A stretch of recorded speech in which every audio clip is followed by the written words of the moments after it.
Good afternoon, everyone, and welcome back to the Montgomery County Council meeting. And this afternoon, our public hearings. We will start with item number 8, which is a public hearing on a resolution to approve supplemental appropriation 25-58 to the FY25 operating budget, Montgomery County Government, Department of Health and Human Services, Montgomery Cares, in the amount of $974,664. The source of funds is general fund undesignated reserves, and amendment to the FY25 operating budget, Resolution 20-526, Section G, designation of entities for non-competitive contract award status.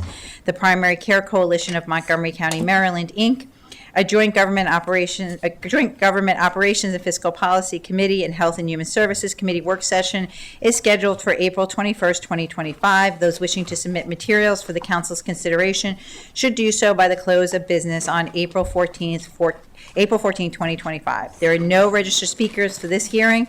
This public hearing is now closed. Item number 9 is a public hearing and action on a resolution to approve supplemental appropriation 25-68 to the FY25 operating budget, Montgomery County Government, Department of Health and Human Services, Public Health Services, COVID Mass Vaccination CARES Grant in the amount of $520,000. Source of funds is a state grant. Council action is scheduled immediately following this hearing. There are no registered speakers for this hearing. This public hearing is now closed. We will now move on to the action portion of this item. Is there a motion to approve supplemental appropriations 25-68? So move. Councilmember Fanny Gonzalez moved. Councilmember Sales seconded. All those in favor, please raise your hand. And I have that as 1, 2, 3, 4, 5, 6, 7, 8. All those who are present. 9. Sorry. Oh, thank you. 9. 10. All right, moving on. That action is taken now. Item number 10 is a public hearing on a resolution to approve supplemental appropriation 25-61 to the FY25 capital budget, Montgomery County Government, Department of Health and Human Services, Diversion Center, in the amount of $650,000. The source of funds is partial GO bonds and partial state aid. A Health and Human Services Committee work session is scheduled for April 21st, 2025. Those wishing to submit material for the council's consideration should do so by the close of business on April 14th, 2025. There are no registered speakers for this hearing. The public hearing is now closed.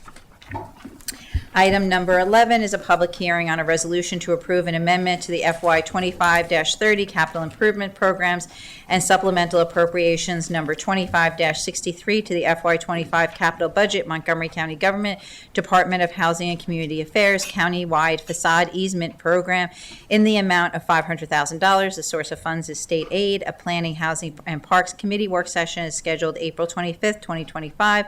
Those wishing to submit material for the council's consideration should do so by the close of business on April 18th, 2025. There are no registered speakers for this hearing. This public hearing is now closed. Item number 12 is a public hearing on additional amendments to the FY25-30 capital improvement programs. Committee work sessions are scheduled in April. As a reminder, as of our public hearing testimony guidelines, your comments must be limited to issues relevant to the public hearing topic for which you are testifying and are appropriate for a public meeting. You will hear a tone when your time is up, and we appreciate everyone abiding by their allotted time. We have one speaker, Melissa McKinney. Here she is. You also signed up to speak on the operating budget, so you can do both at the same time and be done with your testimony this afternoon, and you will get 5 minutes for your testimony whenever you're ready.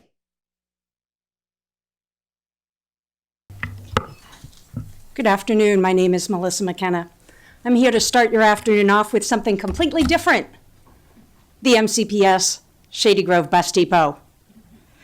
It's been an accidental hobby since 2014, so here we are, still no closer to a solution. Quick recap, in 2022, I testified to Rockville Mayor and Council against the county executive's plan to relocate some of the buses to the former Montgomery County Detention Center at 7 Locks and Wooten Parkway. In 2023, the county exec removed construction funding based on community feedback, the gentler way of saying that Rockville vehemently opposed the unwanted dumping of the depot in yet another inappropriate city location. What site did that $250,000 identify? I have it on unofficial but good authority that the chosen site this time is the former Rockville landfill on East Goody Drive, something former Rockville Mayor Bridget Newton suggested eons ago.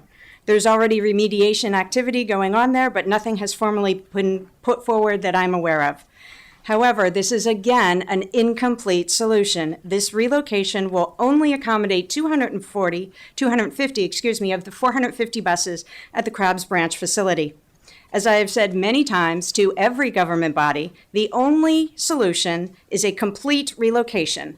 A piecemeal approach is unacceptable. The assertion of only electronic buses on the site is an attempted end run around noise and air pollution objections, nothing more. And then there's the cost. The average cost of an electric school bus is around $400,000. For those 250 school buses, just a mere blip in the fleet of 1,300, that's over $100 million just for buses. Don't forget additional substantial infrastructure costs and charging stations. What of the rest of the roughly 200 remaining homeless buses? We still don't have a floating island for buses or schools. They can't and won't be parked at MCPS schools. I thank Dr. Taylor for that reassurance. And it would also require state legislation to lock the school buses. Best thing I can say is at least it's not in the MCPS budget. As to the other CIP amendments, release the funds necessary to build complete Woodward and Crown high schools. Please do not scale back on library refresh projects. Libraries are the hearts of the community after schools and are now under the threat of federal funding cuts. Redirect Montgomery Connects money to MCPS so that every child can take home a Chromebook. One, because during my food deliveries the past 5 years, people didn't want computers, they wanted food. That was a federal grant, but now it's our choice. And number two, the availability of Chromebooks beyond the school day has been restricted due to damage and loss because kids. But this could have catastrophic effects on learning at a time when educational resources are all digital and our students desperately need this resource at home. Which of course brings me to the FY26 operating budget. We are facing a cascading failure of the economy, and it's already hit in ways I don't think you even realize. One of my deliveries was in tears the other night. Elise is an older, proud woman with a list of unending medical problems longer than I am tall. She has grown children and her mother who also rely on her fragile health to support them. Her county caseworker was let go because there is no more federal food money to distribute. Utility payment assistance programs have also been cut, and the current cold snap has many trying to decide between extra heating costs or food or medicine. We heard from MANA Executive Director Craig Rice during the NAACP branch meeting that there is a 6-week wait for new families to receive food. All that said, please support our nonprofits as much as possible to fill in what gaps they can. The choice is to cut now or face more disruptive cuts mid-year. I'm sorry, not budget cuts. Savings plans, as Dr. Darian Pollard explained in a way that almost made sense. We have to be prepared for the unexpected and the worst from the federal government as their budget cycle is 6 months off from ours. I appreciated Dr. Taylor's explanation and candor of the MCPS budget as a broccoli budget. Nothing fancy and not even solving problems, but fulfilling promised commitments. We've absorbed years of the state shifting teacher pensions and are about to absorb an additional $12 million of the already $90 million. Don't misunderstand, I believe our teachers and support staff should absolutely be paid. It is our children and other people's children that bring me here today. They only get one shot.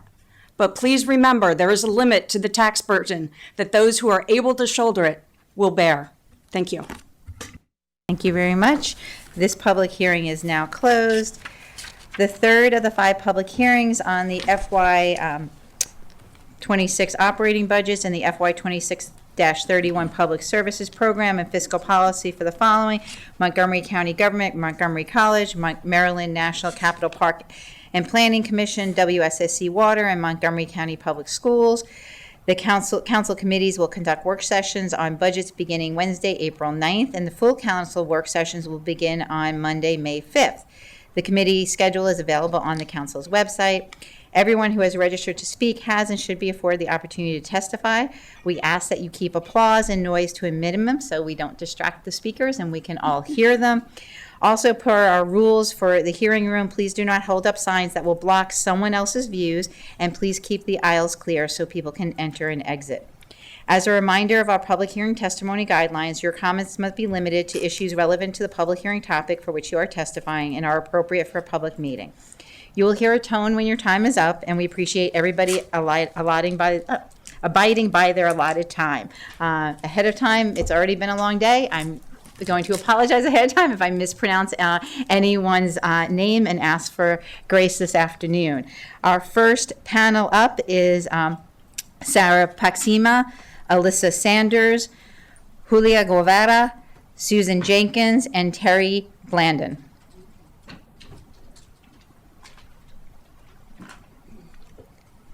And Sarah Paxima, you can start first when you're ready. Okay. Good afternoon. It's a different experience to be on this side of the bench.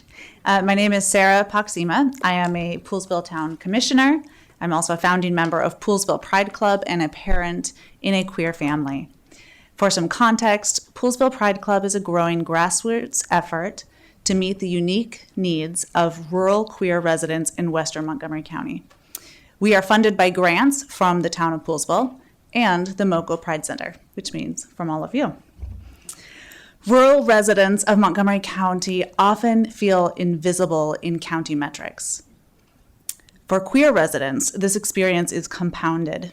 In the Montgomery County's 2023 LGBTQ+ survey report, only one person out of 842 people who responded was from the Western County. We are hoping to change that.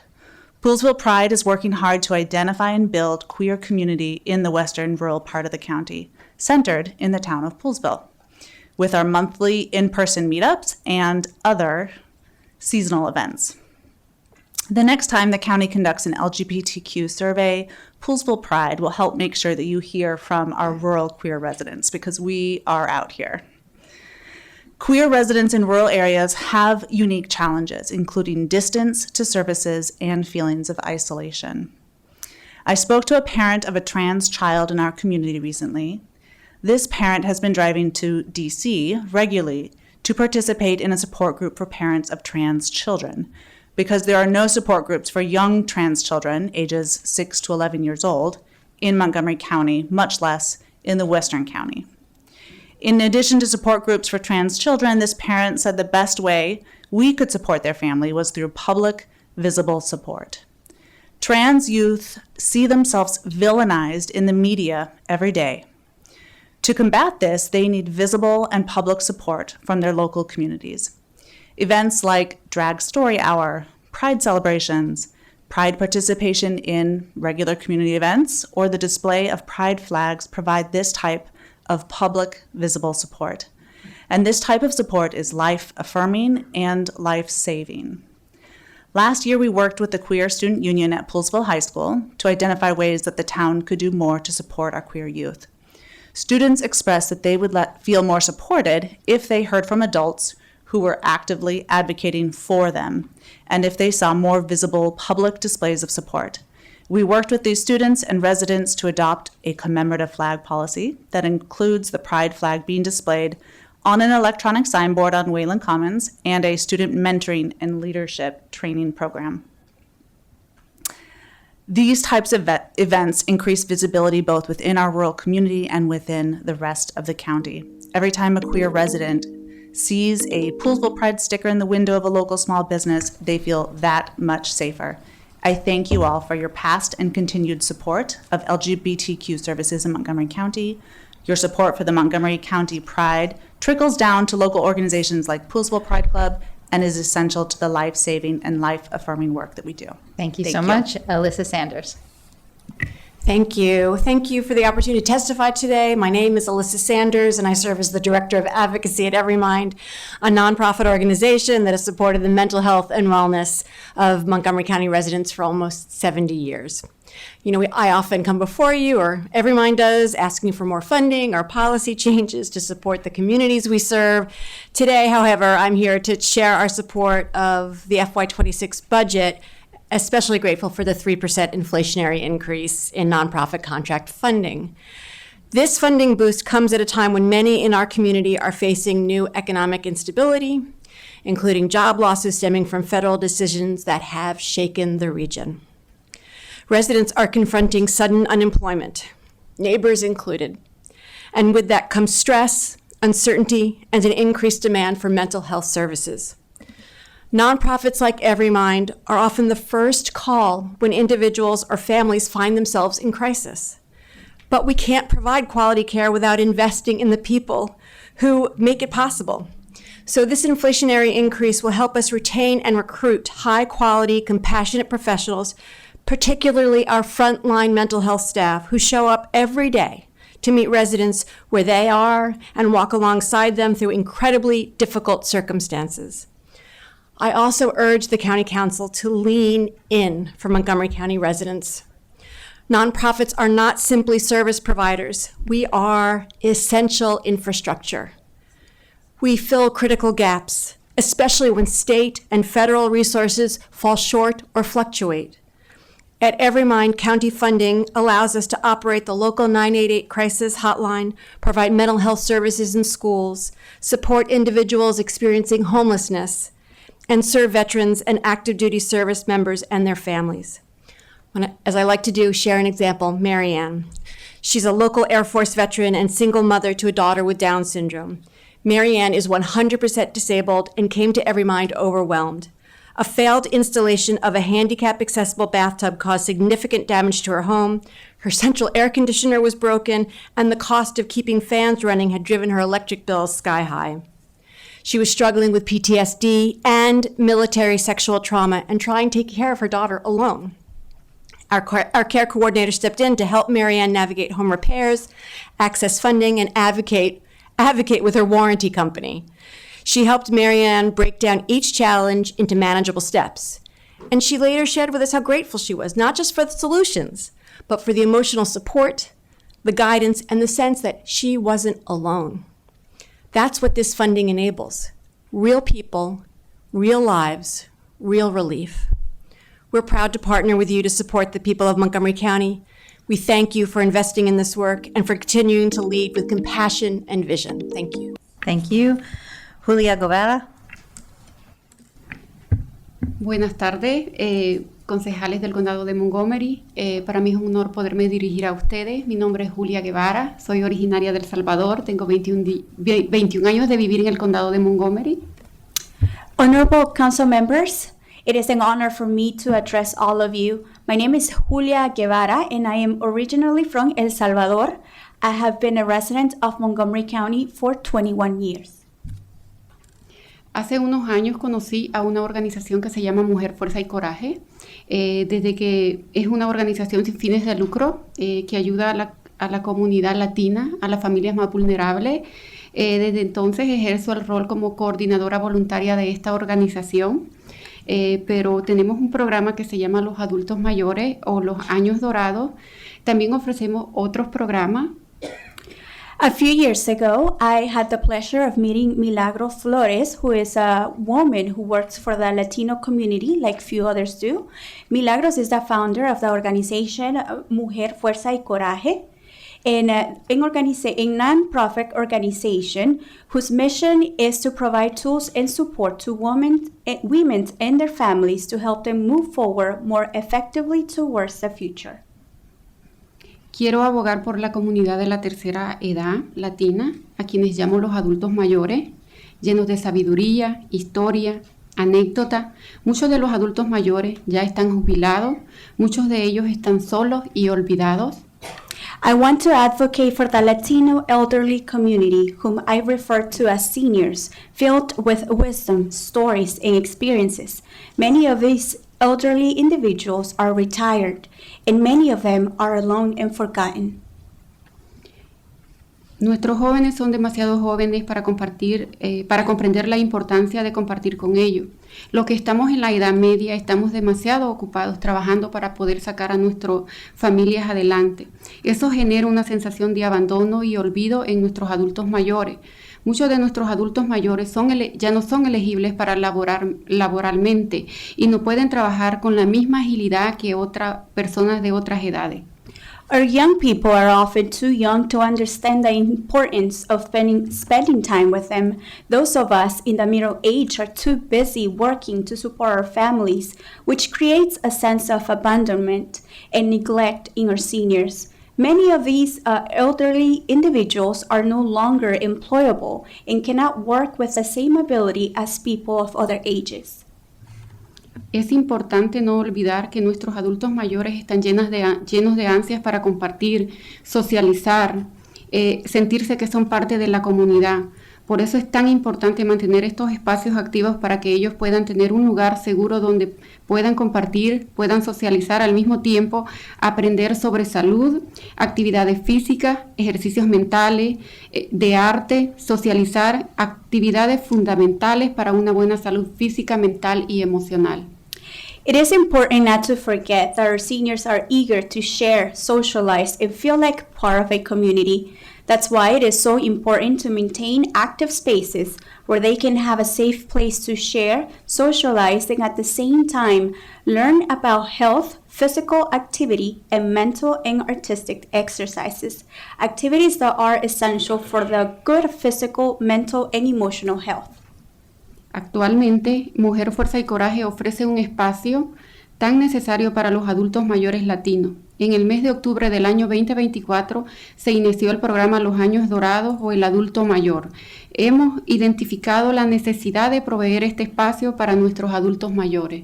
Currently, the Mujer, Fuerza y Coraje organization provides these much-needed spaces for Latino seniors. In October 2024, we launched Los Años Dorados, which stands for the Elderly Program, and we have identified the need to provide spaces for our seniors. El rango de asistencia de nuestro programa es entre 15 a 25 adultos mayores. Las reuniones son mensuales de 10 a.m. a 12:30 p.m. Durante el desarrollo de las reuniones, ellos charlan entre sí, hacen actividades de arte, juegos, dinámicas, juegos de bingo, tienen bailes, tienen cantos, hacemos rifas, actividad física e información sobre salud. Ellos expresan lo felices que se sienten, pero también tenemos limitantes que no nos permiten servir como ellos desean, como ellos se lo merecen. Ellos solicitan reuniones más frecuentes, pero nuestra organización no cuenta con fondos financieros para poderlo hacer. Por eso abogo por el programa, para que nos apoyen financieramente con este programa. Ya tenemos resultados muy positivos y creíbles. Tenemos estadísticas que muestran la necesidad de nuestro programa en nuestra comunidad. El programa está actualmente funcionando y nos gustaría poder ofrecer el programa una vez por semana. The attendance range for this program is between 15 to 25 seniors, and the meetings are held monthly from 10 a.m. to 12:30 p.m. During the meetings, they chat with each other, engage in art activities, play games, participate in dynamics, play bingo, dance, sing, and engage in physical activities, and receive as well health information. They express how happy they feel during these sessions. However, we also have limitations that prevent us from serving them as they wish and as they deserve. They have requested more frequent meetings, but our organization lacks the financial resources to make this possible. Therefore, I am advocating for support for this program, asking for financial assistance. We already have a very, very positive, incredible results, and we have the statistics showing the need for this program in our community. The program is currently operational, but we would like to offer it once a week. Solicitamos la cantidad de $30,000 para poder apoyar más efectivamente a nuestros adultos mayores por un año, poder hacer las reuniones 4 veces al mes, cubrir las necesidades ilimitantes que ellos tienen. También creemos firmemente que es urgente atender esta minoría tan vulnerable y creemos firmemente en su buen corazón para poder apoyar nuestra causa de nuestros adultos mayores. Nuestra organización y sobre todo nuestros adultos mayores de la tercera edad agradecerán mucho su apoyo y colaboración. Muchas gracias. We are requesting $30,000 to more effectively support our seniors for 1 year and to be able to hold the meetings 4 times a month, covering the needs and limitations. We firmly believe that it is urgent to attend to this vulnerable minority, and we truly believe in your kind hearts to support our cause for our seniors. Our organization, and especially our seniors, will greatly appreciate your support and collaboration. Thank you. Thank you very much. Next, we have Susan Jenkins. Good afternoon, council members. My name is Susan Jenkins, and I'm the CEO of the Arts and Humanities Council of Montgomery County. I'm here today to thank you for your steadfast support of our sector. As Montgomery County has grown, so too has our creative community, and you've been solidly in our corner. Today, we're asking for your continued investment to meet this moment of growing demand. For FY26, we respectfully ask that you support the county executive's proposed inflationary increase for AHCMC and other nonprofits, that you support the county executive's proposed $408,000 for the Public Arts Trust, and that you support an additional $500,000 to help us meet projected grant-making demand. Why is this important? Well, in FY25 alone, our sector supported over 3,900 jobs, generated $21 million in tax revenue, and contributed more than $141 million in household incomes. So you won't regret the return on your investment. But the demand for funding is rising sharply. Just next year, we anticipate over $500,000 in additional need across our grant programs, from general operating support for large institutions and small grassroots groups to project grants for individual artists and scholars and culturally specific community organizations. Arts and humanities aren't just a nice to have. They're essential and intersectional. They reduce crime, boost community health and well-being, build trust, and contribute to economic development. In a time of social fragmentation and a mental health crisis, they create connection, pride, and a sense of place. We also urge your continued support for the Public Arts Trust, which maintains Montgomery County's collection of more than 1,000 public artworks and fosters community engagement. Through projects and partnerships like the Department of Environmental Protection's Artist Residency, these programs align directly with County's Thrive 2050 goals, our research for a new cultural plan, and serve traditionally under-resourced communities. Flat funding in FY26 simply won't meet the needs of our sector in these volatile, uncertain, complex, and ambiguous times. This request for a modest increase will ensure that we can sustain and expand equitable support for the county's diverse, multicultural, creative community of over 500 arts and humanities organizations and 2,000 individual artists and scholars. Thank you again for your ongoing commitment to the arts and humanities in Montgomery County and for considering our FY26 request. Thank you. Thank you very much. Next, we have Terry Blandon. Good afternoon. Thank you all for the opportunity to testify about the county's FY26 operating budget. My name is Terry Blandon, and I have lived in the Wheaton neighborhood for the past 22 years. Councilmember Fanny Gonzalez, thank you for your leadership in serving our community. My neighborhood is wonderfully diverse, primarily Latino and Hispanic, but with a range of cultural and lived experiences. My neighbors include retirees, office workers, daycare providers, and tradespeople. At night, the trucks in front of the houses represent plumbers, electricians, landscapers, HVAC, and other needed services. As I take my evening walk around the neighborhood, I see people living the American dream, but I also see people living on the slimmest of margins. Every day when I go to my job at Interfaith Works, I see people like my neighbors, people who work hard but then suffer shocks that cause them to lose their jobs or miss a rent or utility payment, pushing them into poverty and homelessness. I know the county's current budget situation is extremely challenging. I also know that it is far more cost-effective to support programs that prevent people from falling into homelessness, keeping them independent, stably housed, and out of our shelter system. Interfaith Works provides 2 such successful prevention programs. The IW Vocational Services Program helps people prepare for and find jobs, And IW Connections connects people to vital services and provides emergency funding for overdue rent and utility bills. Vocational Services Program has helped an average of 242 clients per year over the past 5 years, 75% of whom are women, and the age range of these clients is 18 to 82 years. While this program helps people, it also helps the county. Over the past 5 years, the Vocational Services Program has placed 540 people in jobs, resulting in $12 million in annual wages earned. That's money being spent on local businesses, but that's also county revenue in the forms of sales, property, and income taxes paid.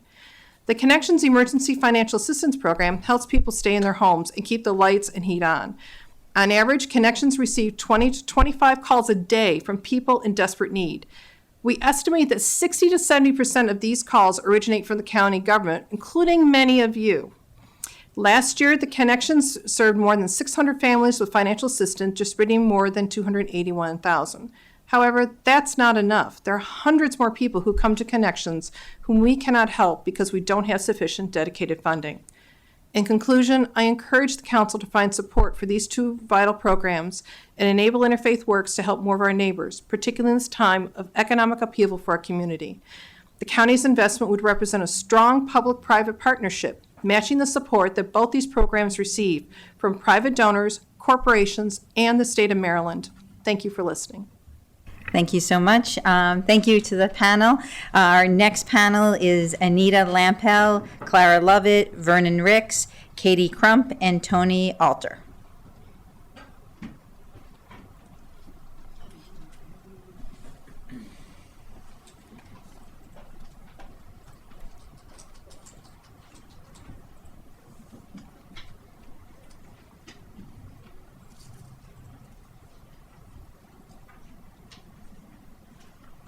Great. And Anita Lampel can start when you're ready. So, President Stewart, Vice President Giwando, and esteemed members of the County Council, thank you for this opportunity to speak on behalf of fully funding the nonprofits of Montgomery County. I've been honored to associate myself for the last 3 years as a volunteer and supporter of Interfaith Works. You just heard from Terry Blandon.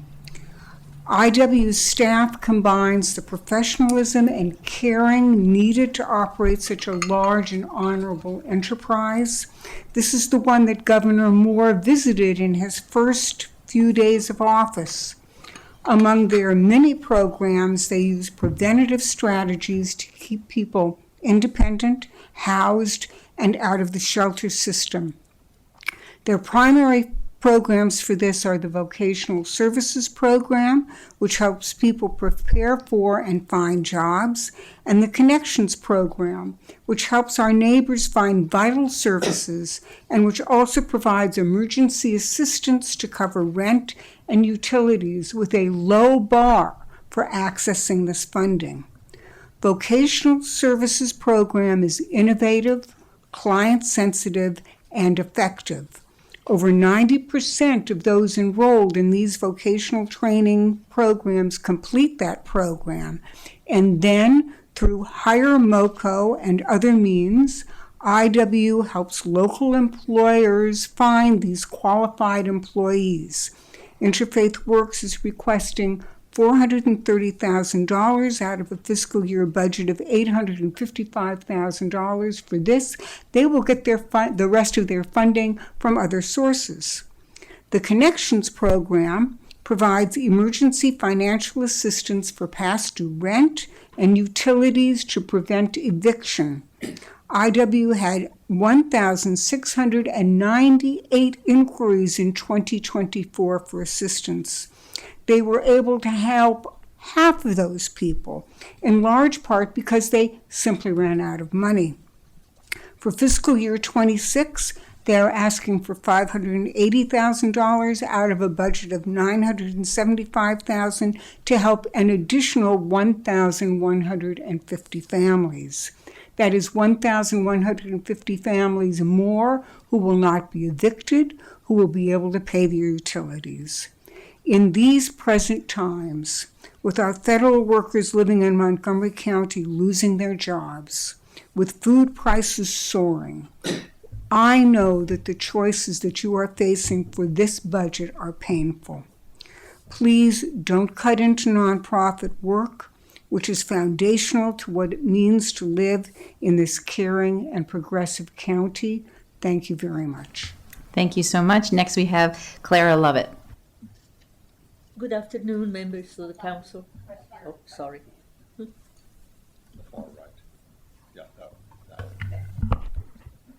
Good afternoon, members of the council, and thanks for the opportunity to address you today.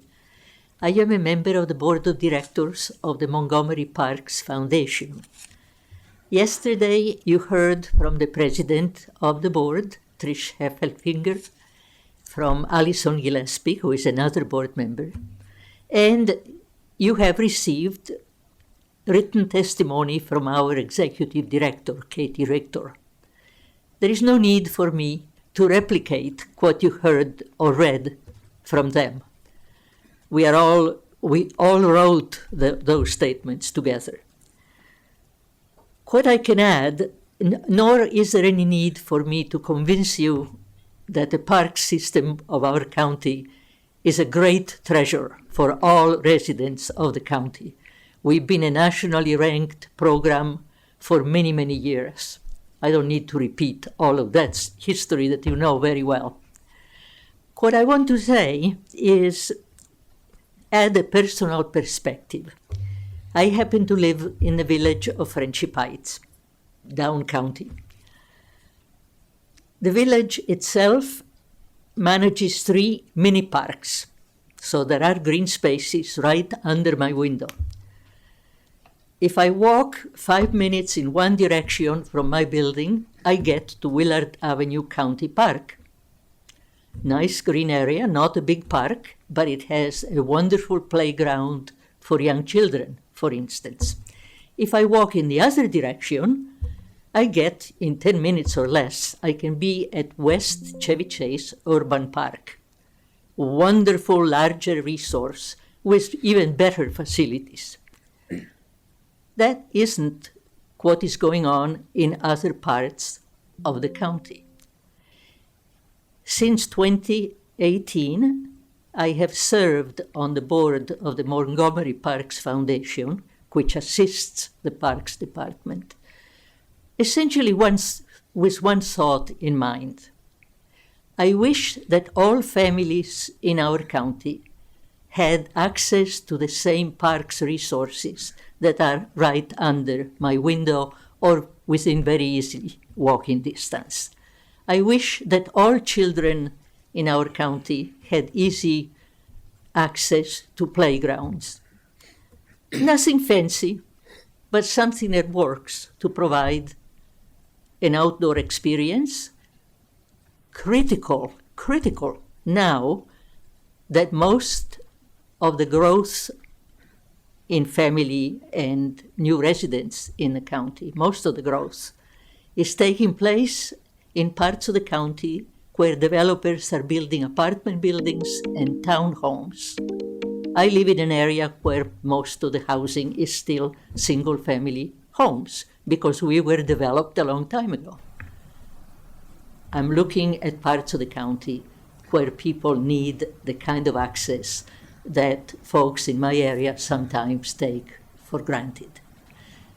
The Montgomery Parks Foundation helps the department do their work, open new green areas, expand some that already exist, expand access to the existing facilities. That is why Ms. You're I the count time on went you up. Yes. to do your very best to narrow the gap between what the Parks Department has requested, $7.2 million, 7.2% increase, and what your thank you. original budget submission allowed for. Thank you so much. Mr. Ricks, you're up next. President Stewart and members of the council, when the countdown came on for the start of this hearing, none of the council people had come in, and just President Stewart was here, and I said, maybe I've missed the luncheon on the 4th floor, or everybody heard that I was going to be here testifying and left. I'm Vernon Ricks. I'm also the Vice President of the Montgomery Community Media Board of Directors. I have dedicated my life to public service, civil rights, and the fight for justice. Today, I come before you with a simple message. Stand up for Montgomery Community Media. Stand up for free speech. I have witnessed history unfold, the victories, the setbacks, and the tireless pursuit of equality. At every critical moment, free speech and free press have been the foundation of our democracy. But today, those foundations are under attack. The media landscape is shrinking. Independent journalism is struggling, and powerful forces seek to silence diverse voices. A war is being waged against the press, branding journalists as enemies of the people and undermining the public's trust in fact-based reporting. This climate of hostility has real consequences, and we cannot afford to let it take root here in Montgomery County. Montgomery Community Media is not just a local media outlet. It is a vital public service. It provides a platform for all residents, amplifies and marginalized voices, and ensures that our community stays informed. When corporate media overlooks our stories, MCM is there. When our youth and future leaders seek media training and opportunities, MCM is there. But to continue this mission, MCM needs your support. The question before you today is not just about funding, it is about values. Do we value independent media? Do we value diverse perspectives? Do we believe that all residents deserve access to truthful and community-driven journalism? I urge you to answer these questions with action by supporting MCM. You affirm that Montgomery Community and Montgomery County stands for truth, access, and fundamental right to free expression. This is not just a budget decision, it is a statement about the kind of community we want to be. Stand up for Montgomery Community Media, stand up for free speech, stand up for the people of this county. Thank you. And I came dressed so you would see that community media is important. Thank you very much, Mr. Ricks. Next, we have Katie Crump. Good afternoon. Thank you for the opportunity to speak before you today. My name is Katie Crump. I am a lifelong resident of Montgomery County and live in Silver Spring with my family. I am proud to live in such a diverse, well-resourced community. As a social service provider for over 10 years, I have seen firsthand how devastatingly close people are to facing poverty, how having to miss work due to one illness or hospitalization or having lack of reliable childcare, or how an unexpected car repair or medical expense can force someone to the brink of homelessness, how vital having social, family, or community support is, and how devastating it can be when you don't have that safety net around you or anyone to turn to. These issues are compounded by things like racial inequity, high costs of living, low wages, and rising rents. I hear from many people who, due to myriad reasons, have found themselves in a position where they need help. They need a trusted listening ear and someone to help guide them through the challenges they're facing and to available community resources. They need financial support so that whatever their current circumstances are, their financial crisis is resolved immediately, thereby avoiding a domino effect in other areas of their life, which continue to set them back. Interfaith Works has two primary prevention programs: the Vocational Services Program, which helps people prepare for and find jobs, and the Connections Program, which connects neighbors to vital services and provides emergency financial assistance to cover rent and utilities. By providing financial support, these programs help to alleviate people's economic burdens. Interfaith Works Connections is a low-barrier program requiring only a handful of eligibility documents, including a past due notice to qualify for assistance. Many other programs, including county programs, can assist only when people are at the point of crisis, requiring an eviction notice or utility disconnect before intervening. Interfaith Works Connections' proactive approach empowers people and helps them meet their financial obligations so that they can avoid being at risk of losing their homes, a devastating and traumatic event for families, requiring more intervention later on. I understand that the current budget situation is extremely difficult and uncertain. However, this makes it even more important to support essential programs like Interfaith Works Connections that prevent people from falling into situations that put them at risk of poverty. Prevention programs help keep people independent and in their homes. Thank you for your consideration. Thank you so much. Next, we have Tony Alter.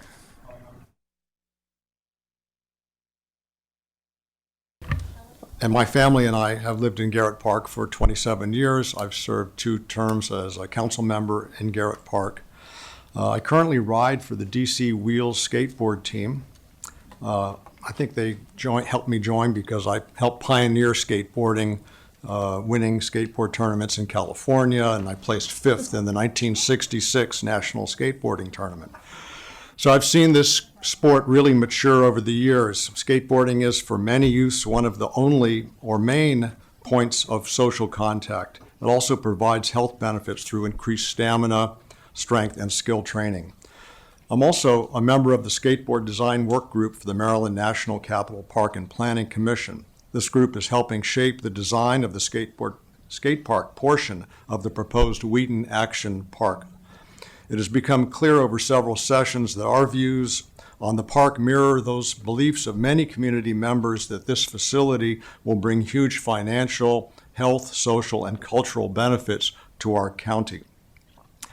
As you know, there is a large need, as we've heard already here this afternoon, for well-designed facilities for recreation, including skateboarding and family-oriented recreational options here in Montgomery County. The proposed Wheaton Regional Park Master Plan is a practical use of underused land and a cost-effective way to enrich our county. The design is revolutionary, and I firmly believe it will work. It will bring families in as participants, each of whom can find at least one activity that they can participate in.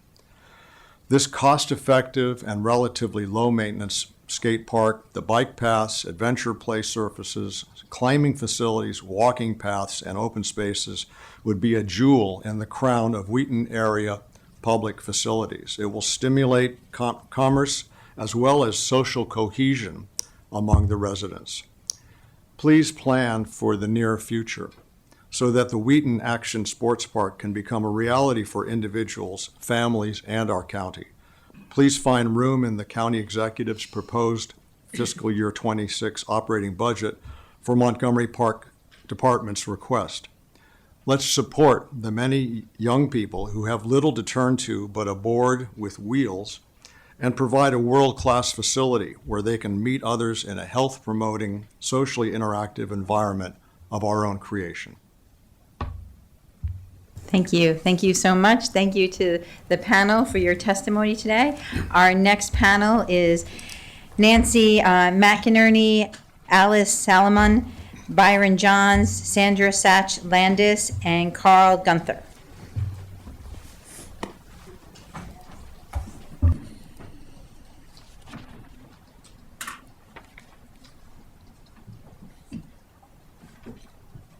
And Nancy McInerney can start first whenever you're ready. Hello, I am Nancy McInerney. My testimony to you, the council, is about approving the entire MCPS fiscal year 2026 budget.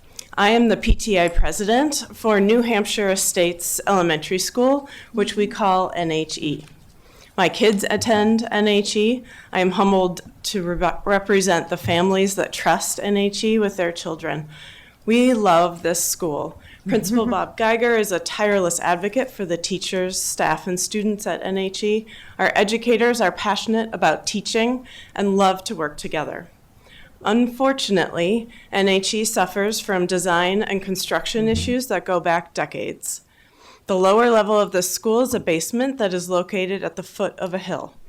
Mold grows in these rooms because of high humidity and poor ventilation. These rooms are not safe for our kids or their teachers. MCPS already knows about this because our teachers and administrators have been reporting the problems for years. Superintendent Taylor visited NHE on her first day back to school in August. He has seen these problems and has created an FY26 budget that addresses the lack of infrastructure funding that has plagued MCPS for decades. Right now, NHE needs portables to get kids out of the basement and a full cleaning of the air system with functioning AC in each classroom before the school starts in August. By summer, MCPS will have their contracted engineering firm's building assessment and will know how to fix or rebuild NHE, which will cost considerable money either way. Today, I'm asking the council to fully approve the MCPS budget because the mold, ventilation, and drainage problems in NHE that have persisted for decades must be prioritized and remedied. This is category 11, I believe, in the MCPS 26 budget. Additionally, we cannot overlook the inequity in this situation. NHE is a Title I school in the neighborhood of Silver Spring, which is composed of low-income and historically underserved residents. More than 90% of our students qualify for free and reduced meals. We have one of the highest rates of students who qualify for free and reduced meals in MCPS. 72% of our students are Latino, and 21% are Black. 65% are emergent multilingual learners. Not only are they getting by with fewer resources, but many now must deal with increased safety concerns stemming from changes in federal immigration policy. So this is my message. Now it is time to fulfill the council's mission to create equity for these county residents. I believe that Dr. Taylor's leadership, MCPS can provide safe schools for the kids of Montgomery County. The council must approve the full MCPS budget this year. Thank you. Thank you. Alice? Good afternoon. Okay, yep, got it. Good afternoon, and thank you for having me. My name is Alice Solomon, and I have been a resident of Montgomery County for as long as I can remember. There's no denying that more and more families are struggling to keep up with the high cost of living driven by stagnant wages, high housing costs, and ongoing inflation that has been made worse by an administration that either lacks understanding of basic economics or is deliberately starting a trade war, knowing only the ultra-wealthy will profit from this crisis. As a child of the Great Recession, this all sounds too familiar. Back when the housing bubble burst and my father subsequently lost his job, my family, like many others, found ourselves moving homes, living with others to afford rent, and struggling to put food on the table. And while I thank my parents for making sure I always had enough, I also thank our local community organizations that supported us during challenging times. Through work programs that helped my father find employment and food pantries that provided crucial support and government policies when government policies had failed us. Working in social services, I see that the need for safety net programs is just as pressing as it was then. Last year, 34% of families in Montgomery County experienced food insecurity, 76% of which were working families. We're already living in a time of staggering wealth inequality, where the richest man in the world can spend millions of dollars trying to dismantle our democracy when working families can't even afford a carton of eggs. And now, federal layoffs threaten to make things even worse. Now, I know the budget is tight and tough choices must be made, but this council has committed to centering the needs of residents, and it can do this by investing in services like Interfaith Works Connections program, which provides individuals with rental and utility assistance to prevent evictions, and Interfaith Works Vocational Services program, which equips job seekers with career skills, employment support, and paid training opportunities. These cost-effective programs address both immediate and future needs, helping individuals remain stably housed and financially secure while fostering long-term stability. Therefore, I urge this council to ensure adequate funding for these critical programs, as it is essential for their ongoing effectiveness. By investing in them, you can continue supporting families in need to keep our community strong and resilient in the face of federal changes that threaten the most vulnerable among us. Thank you. Thank you so much. Next, we have Byron Johns.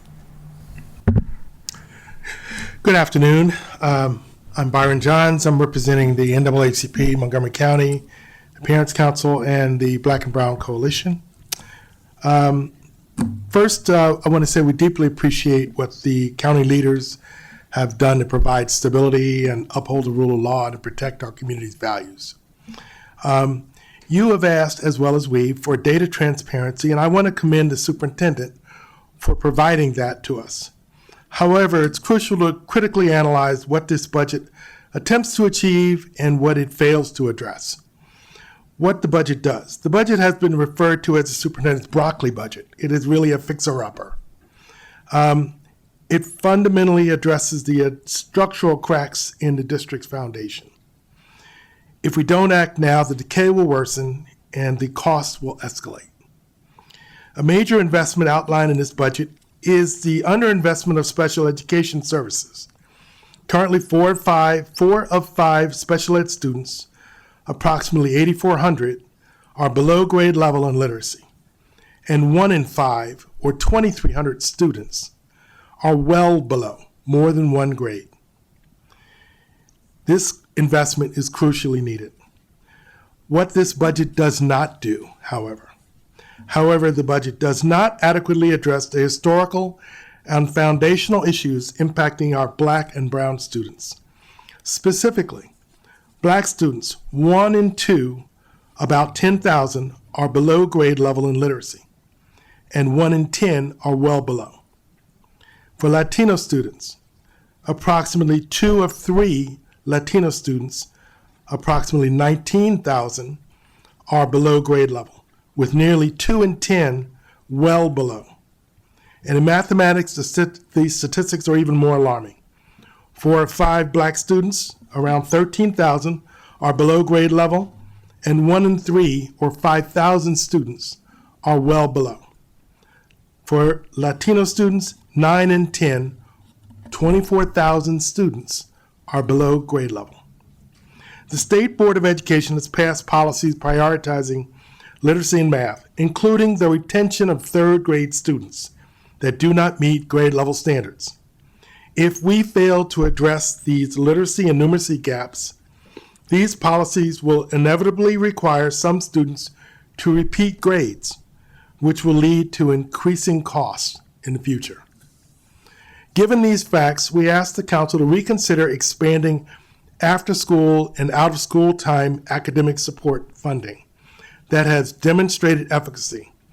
The magnitude of these issues calls for explicit allocations to provide more for our children to access effective supports.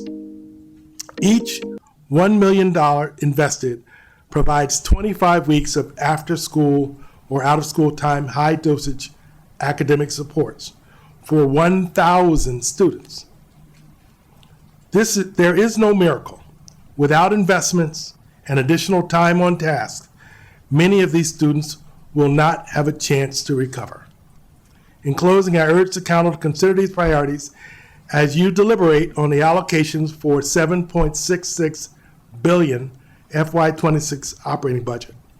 In these uncertain climate, we must hold fast to protecting and providing a world-class education and not deny our students their futures. Thank you, Mr. Johns. Next, we have Sandra Sach-Landis. Good afternoon. Thank you so much for the privilege of appearing before you today for the 3rd consecutive year, actually it's the 4th, to talk about the county's operating budget. I'm the leader of the Montgomery County chapter of Start School Later, a national organization to ensuring school start times compatible with health, education, safety, and equity. In the interest of full disclosure, I want to share that I've also assumed the role of Bell Time Subcommittee Chair of the MCCPTA Health and Wellness Committee. It used to be important for me to distinguish that because it was the difference between 5 minutes and 3 minutes. But now that I'm at 3 minutes, I'm probably going to go off script and try to make this a conversation because I think that's warranted, especially because I'm asking yet again for $0. So this is not a money issue here, okay? But it is here at a budget hearing because it's about the base budget dollars that are being spent in ways that are not serving our students in the MCPS budget. And we need to put some oversight around it to rectify this. There are a number of areas where at first I was dreading going after Byron Johns because he's so eloquent. Now I'm not dreading it because these topics follow on. Insufficient sleep has had particularly bad impacts on teens. Compounding the sleep deficit is the fact that current bell times require our teens to be woken for school during the most critical time of their sleep cycle, which occurs toward its end, when higher level brain functions develop, including reasoning, problem solving, and good judgment. Our operational disregard in setting safe and effective bell times for teens is harming them, and we're spending millions of dollars on curricula and many other things, and we're precluding them from developing the very critical thinking skills we want them to have because we're forcing them to be woken during the most critical time of their sleep cycles. There's really a lot of handshakes going on here. One of the handshakes is between parents and schools. Parents set sleep times in their house. Schools set start times. The biology of teenagers is such that they're not tired till 11 p.m. at night. It's been proven 3 decades of research. Every medical organization has concluded that school start times should start no earlier than 8:30 a.m. This body funded the Ride On Reimagined initiative. Parents wrote in to try to serve the public schools. We did a $168,000 study that MCPS funded at their base that concluded that their bus service is unsustainable as it is now. That study took 9 months to release. The only way I saw it was through a MPIA filed by another organization, and then the news media picked it up. This body grappled with $1 million cost overrun on that then got rectified because another group got the study out. We need transparency. We hired a superintendent who has changed bell times in 2 of his previous positions. This board needs to tell him to please do that, to please look at it. Thank you, Ms. Next, we have Carl Gunther. I'm Carl Gunther from Street Friends United. Mike, can you turn your mic on? Yep, you got it. Oh, it's on. It's on. Magic. Am I on? Okay, thank you. Carl Gunther from Street Friends United. Our group of over 200 volunteers is cutting vines, ivy, other invasive plants, destroying our trees and ecosystems in the Glen Echo area. Councilman Member Friedson joined us last year at MPS in Glen Echo. We really appreciated that.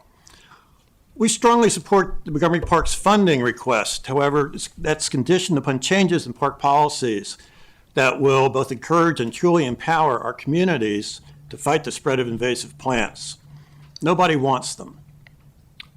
If you've been in the South, you may have seen how bad things can become. Kudzu and other invasives are consuming their parks and forests. We need to act decisively, or this will be our future. Over 10% of our county is parkland. It's an amazing amount. But the Park Service's highly regulated approach to invasive plant management isn't working. They have a tiny invasive plant management team that's tasked with preserving our 417 parks containing a total of 58 square miles of forests and fields. That's about 10 square miles per staff person that they have to maintain. They just can't do it. And the Small Weed Warrior program can't fill the gap. It's far more focused on restrictions rather than results. Parks regulations regarding the invasive management were established decades ago. The weed warriors are limited to hand cutting. For particularly aggressive species such as kudzu and Japanese knotweed, this is totally insufficient. An internal park study performed in 2003 recognized this and the need for some use of herbicides. But after 20 years, nothing has changed. The spread of invasives continues to accelerate. So time is not on our side. As part of Montgomery Park's budget, we request that the council mandate changes to park regulations. Let established groups such as the Little Falls Watershed Alliance and Friends of Sligo Creek manage their areas and do what it takes to protect their woodlands they cherish. They have years of experience and dedication. Let's harness it.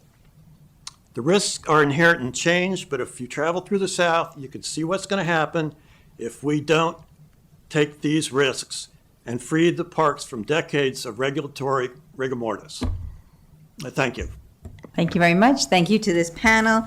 Our next panel is Mindy Baden, Jeffrey D., Jane Houlihan, Thomas Murphy, and Maria Bryacon.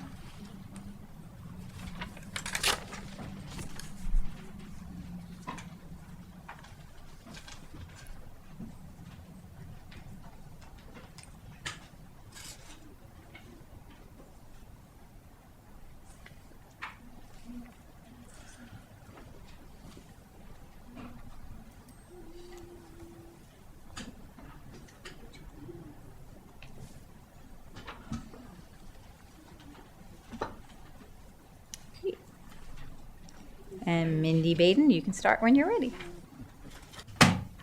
Thank you. Good afternoon, Council President Stewart, Vice President Juwando, and the rest of the members of the County Council. I've been here before speaking about measures of pedestrian safety. As always, I have a photo here of my son, Brett. He died 5 years ago as he was crossing Rockville Pike to meet some friends for dinner. Everyone in the county uses the roads, whether they drive, they walk, they bicycle, or they roll. And I want to emphasize the importance of investing in transportation infrastructure that's safe, equitable, and accessible to all residents. Our Montgomery County community is growing, and our transportation systems need to grow also to keep up. In 2024, there were 47 traffic fatalities in Montgomery County. 16 of those were pedestrians. More people are walking, biking, and using public transportation, and we need to prioritize projects that protect the pedestrians and the bicyclists in our communities. I still see bus stops on busy roads that are far away from the nearest intersection and crosswalks, and it seems like people are playing Frogger to cross the street and to get to and from these bus stops.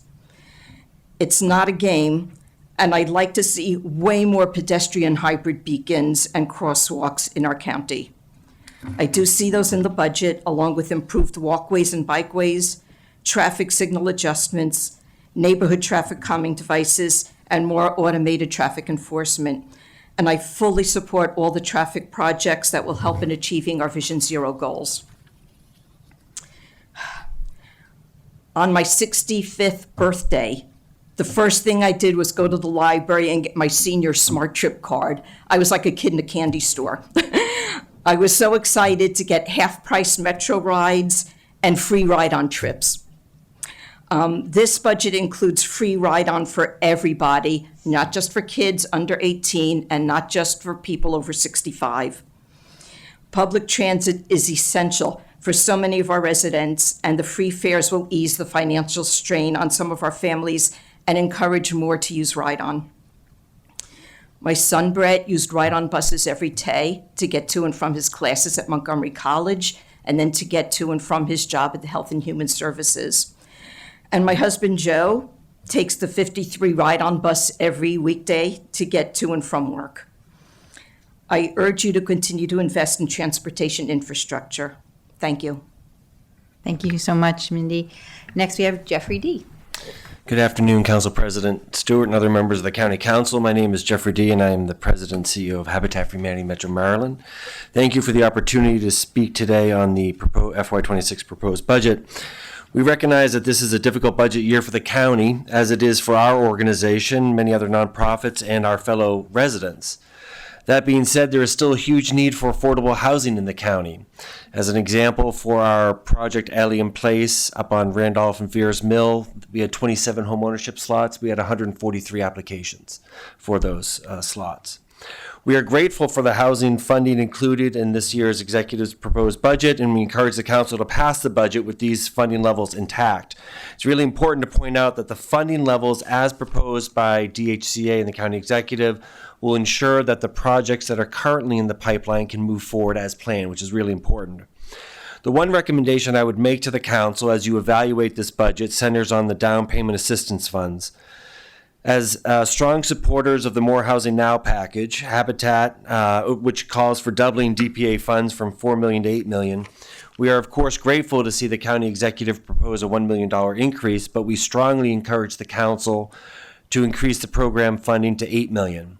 If we are serious about making long-term intergenerational changes for families in the community, the best vehicle, in my biased opinion, of course, is home ownership. Increasing the DPA to $8 million is one way to help make home ownership possible for residents of Montgomery County. Thank you. Thank you very much. Next, we have Jane Houlihan. Good afternoon. I'm Jane Houlihan, and I'm on the Montgomery Parks Foundation Board of Directors, but I'm actually here today speaking as a resident of the county and also as an environmental engineer who studies the value of healthy environments. And I'm here to ask you to fully fund the FY26 budget request of the Parks Department. I have raised my family in this county, and over the years we have biked and hiked and paddled and camped and you name it in our wonderful parks, and we really enjoy the parks so much. And I just want to highlight 3 reasons today to fully fund the parks budget request. The first, really importantly, is that parks offset the loss of green space that we're experiencing in some parts of the county. In my neighborhood in North Chevy Chase, we've seen a lot of changes. We have a new salt barn, the long closure of our local bike trail from the Purple Line construction, and we're really navigating increased traffic from a lot of things, including high-density development from our growing population, like at Chevy Chase Lake. And at the same time, we've lost literally thousands of trees in our area as roads and rails expand. So we notice this loss of green space, and it's a trade-off for the benefits of development. But my neighborhood and the whole county are really vibrant and beautiful places to live. And it's thanks in no small part to our parks. They're places we go to play and to connect and really to find a peaceful space. So parks are more important to us than ever as the county continues to develop. Second, parks are super important for our health and our well-being. They're the best medicine we have. Studies show that when we use parks, they boost our cardiovascular health, build bone density, they combat loneliness, they help with anxiety and stress. And of course, trees in our parks are natural air filters and natural air conditioners. And they reduce harmful particulate pollution, and they really cool down our neighborhoods on hot summer days. We all experience these benefits, and really sometimes it's just as a feeling of, gosh, I'm really so glad I made it to the park today.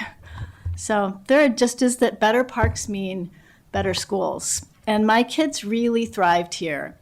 And it's thanks in part to the synergy between our great public schools and our great public parks. Studies show that parks are really good for kids. They improve academic performance, they reduce stress and support healthier and happier children. When we invest in parks, we're investing in education, in health, and in a strong community. So as a very long-time county resident, this is my ask of you. Please do what you can to fully fund our Parks Department this year. We all so much depend on our parks for the quality of life that makes our county so special. Thank you. Thank you so much. Thomas Murphy.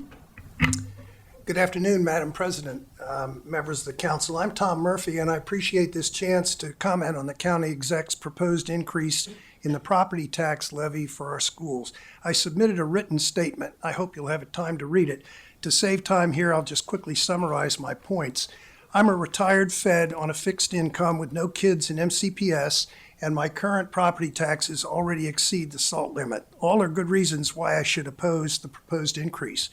But I'm here to support it, and I urge you to support it for 3 reasons. First, MCPS is a core element of our county's soul as a great community. Our schools are widely known and respected for academic excellence and for the values of inclusion, tolerance, and respect that they teach. Second, the proposal is reasonable and appropriate in the context of the overall county budget and our current economic climate. Although even with the increase, MCPS will still face significant critical unmet needs. Finally, and perhaps most important here, beyond this budget, there's a matter of principle. Public education today is under attack. And the attackers are folks on the far right politically who, for reasons I cannot understand, not only dislike our common values of decency in our community, but also want to suppress the teaching of them in our schools. They fear strong, independent public school systems like MCPS because we embrace diversity and teach basic values like respect for each and every person as a human being. That, quite frankly, annoys the daylights out of them, and it motivates their efforts to undermine public education. So it's especially important now that communities like ours demonstrate rock-solid and unswerving support for public education, even if it means accepting modest tax increases. Terry Learman, a prominent local leader and activist I admire, often emphasizes the critical importance of public education by reminding us that our children are messengers we send to a future we'll never see. And the values these messengers will carry with them will shape the world's future. We must therefore protect free and independent public education from efforts to undermine it, and budgets are likely to be a key battleground going forward. It's critical that we prepare for the future by staying current in funding our schools. For the above reasons, I urge you to support the county exec's request. Thank you. Thank you. Maria Bryancon? Do I have that on? We can hear me? Okay, yay. Okay, hi. County Council President Stewart, thank you for the opportunity to address the County Council today.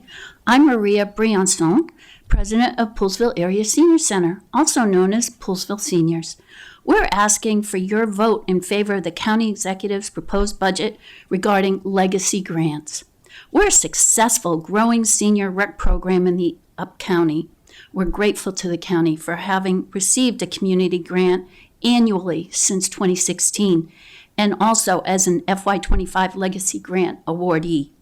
Despite lacking a permanent home and access to public transportation, we continue to offer quality physical, intellectual, and social opportunities for seniors to stay active and combat the harmful effects of isolation and inactivity.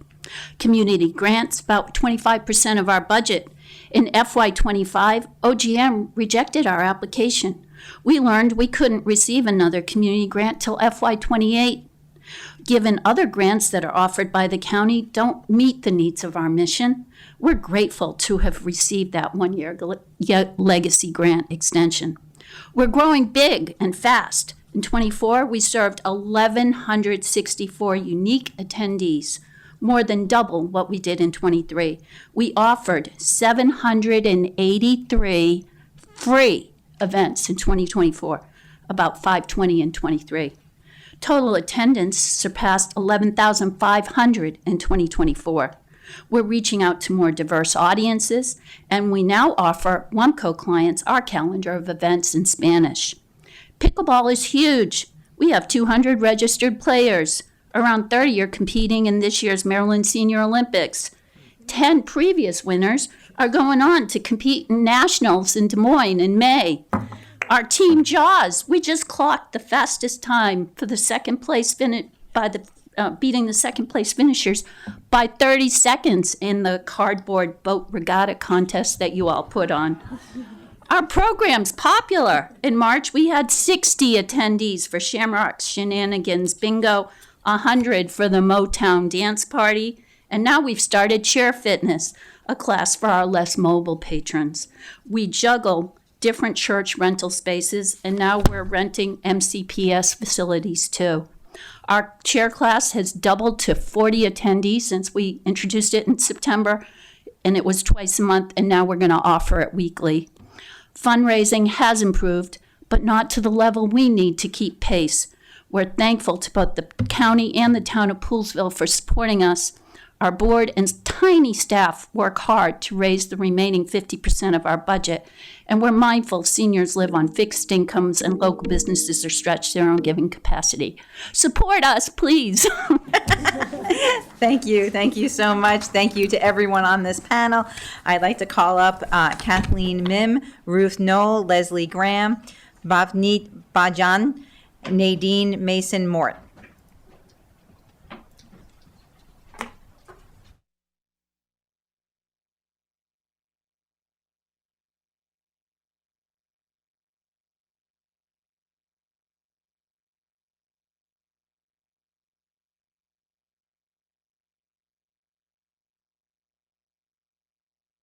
And Kathleen Mim can start when you're ready.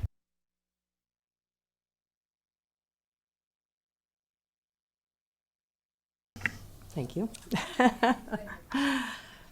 Thank you for the opportunity to speak with you today. I am a lifelong resident of Montgomery County, having been born and raised here and have raised a family of my own in the county. In addition, I've worked in the Bethesda-Rockville area for over 30 years.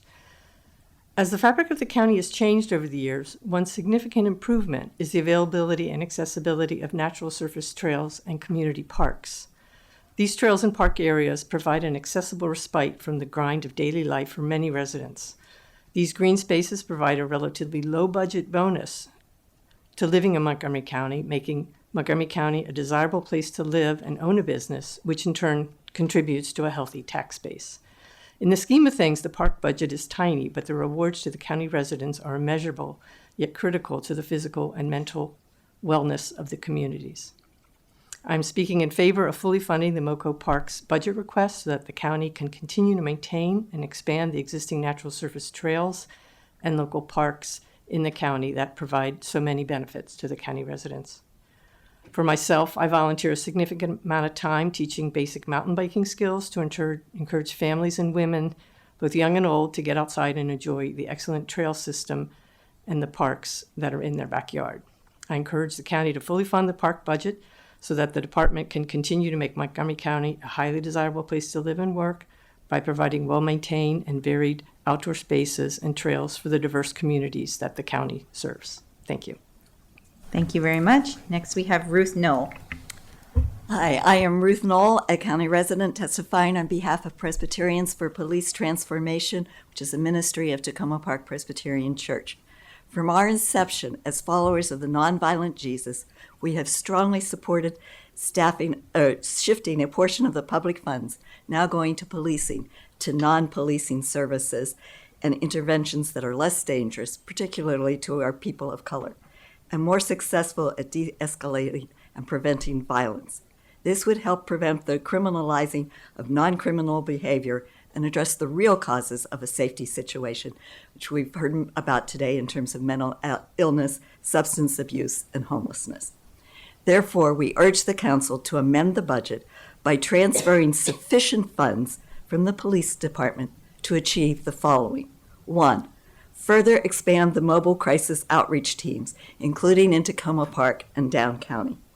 2, increase salaries of therapists and peer counselors throughout the county government to be competitive with other local jurisdictions, including using large hiring bonuses to recruit this staff rather than police. 3, more quickly staff restorative justice in all schools. The results from Montgomery County Public Schools show that this breaks the cycle of misconduct. 4, increase the number of recreational activities and sports leagues and provide scholarships so that families that cannot currently afford to participate may do so. And 5, expand the Teen Works Employment Program. These funds can come from eliminating community engagement officers in the schools, which have not proven to be effective in safety and we have consistently opposed. 2, reducing the number of MCPD community events, shifting these funds to parks and recreation, and we've heard a lot of testimony on why that's important today. 3, reducing weapons training and not purchasing weapons such as rifles and drones that perpetuate a warrior culture. 4, eliminating some of the vacant positions of MCPD. And 5, taking out any funding from MCPD and the county's legal budgets for resources that support or maintain the Memorandum of Understanding with the Fraternal Order of Police that undermines Anton's Law, a law that supports transparency and accountability, and it is the law of the land, and the county should be supporting it. And we ask the council advise the executive to terminate that MOU. Be courageous in standing up for equity by making the above changes to the 2026 budget. We stand with hope for an equitable and just county. Thank you. Thank you very much. Next, we have Leslie Graham. Good afternoon, council members. I'm Leslie Graham. I represent the Primary Care Coalition as its president and CEO, and myself as a longtime resident of the county. In both roles, I recognize that this is the kind of budget year where everybody dreads. To paraphrase Governor Moore, only the hard choices are left for us now.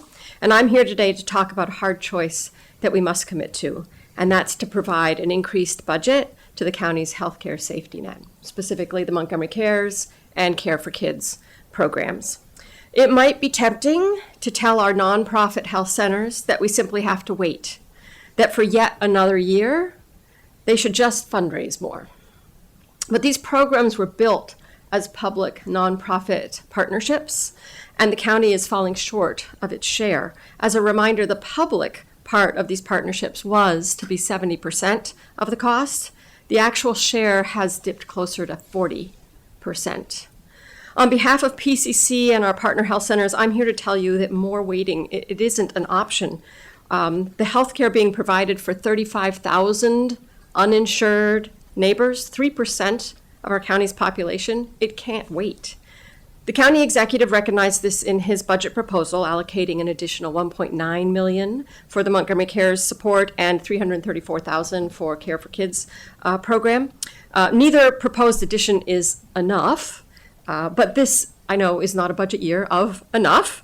This is a budget year of life support while we work on what is next together. And the CE's recommendation is that life support that is needed. As I speak today at our 11 partner health centers, specialists, et cetera, doctors, nurses, medical assistants, they're seeing patients. They're monitoring high blood pressure, they're offering cancer screenings, and they're asking patients, have you felt hopeless or depressed in the recent past? None of these things can wait for a better economic climate. These healthcare professionals do the job because they care deeply about the health of our community, even when their work is very hard. And these compassionate teams, they need to earn a living, and they'll leave if they're not paid a respectful wage. Health centers must pay their bills too, even as nonprofits. The CE's proposed increase will not make the jobs at our health centers easier, but it will make them possible to continue in the face of relentlessly rising healthcare costs, increasing need, and people who need the services at the health centers, and a fundraising outlook that, quite frankly, looks bleak. I remind you that the Montgomery Cares and Care for Kids budgets are largely excluded from the annual nonprofit inflationary adjustment. Increases to the program budgets must come from you, the council. So I am asking you as partners to keep the healthcare safety net alive. We cannot do it by ourselves, and I thank you. Thank you. Thank you very much. Next, we have Bhavneet Bajan. Yeah, Bhavneet Bajaj. I am a resident of Montgomery County, and I've lived here for more than 30 years.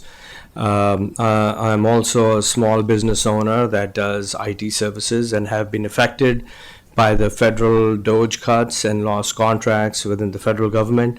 And on top of that, as part of Westmore's plan of implementing 3% service tax on IT businesses, we are going to face some very strong headwinds, and not just at the professional level, but personally as well, because as a LLC, it impacts us directly.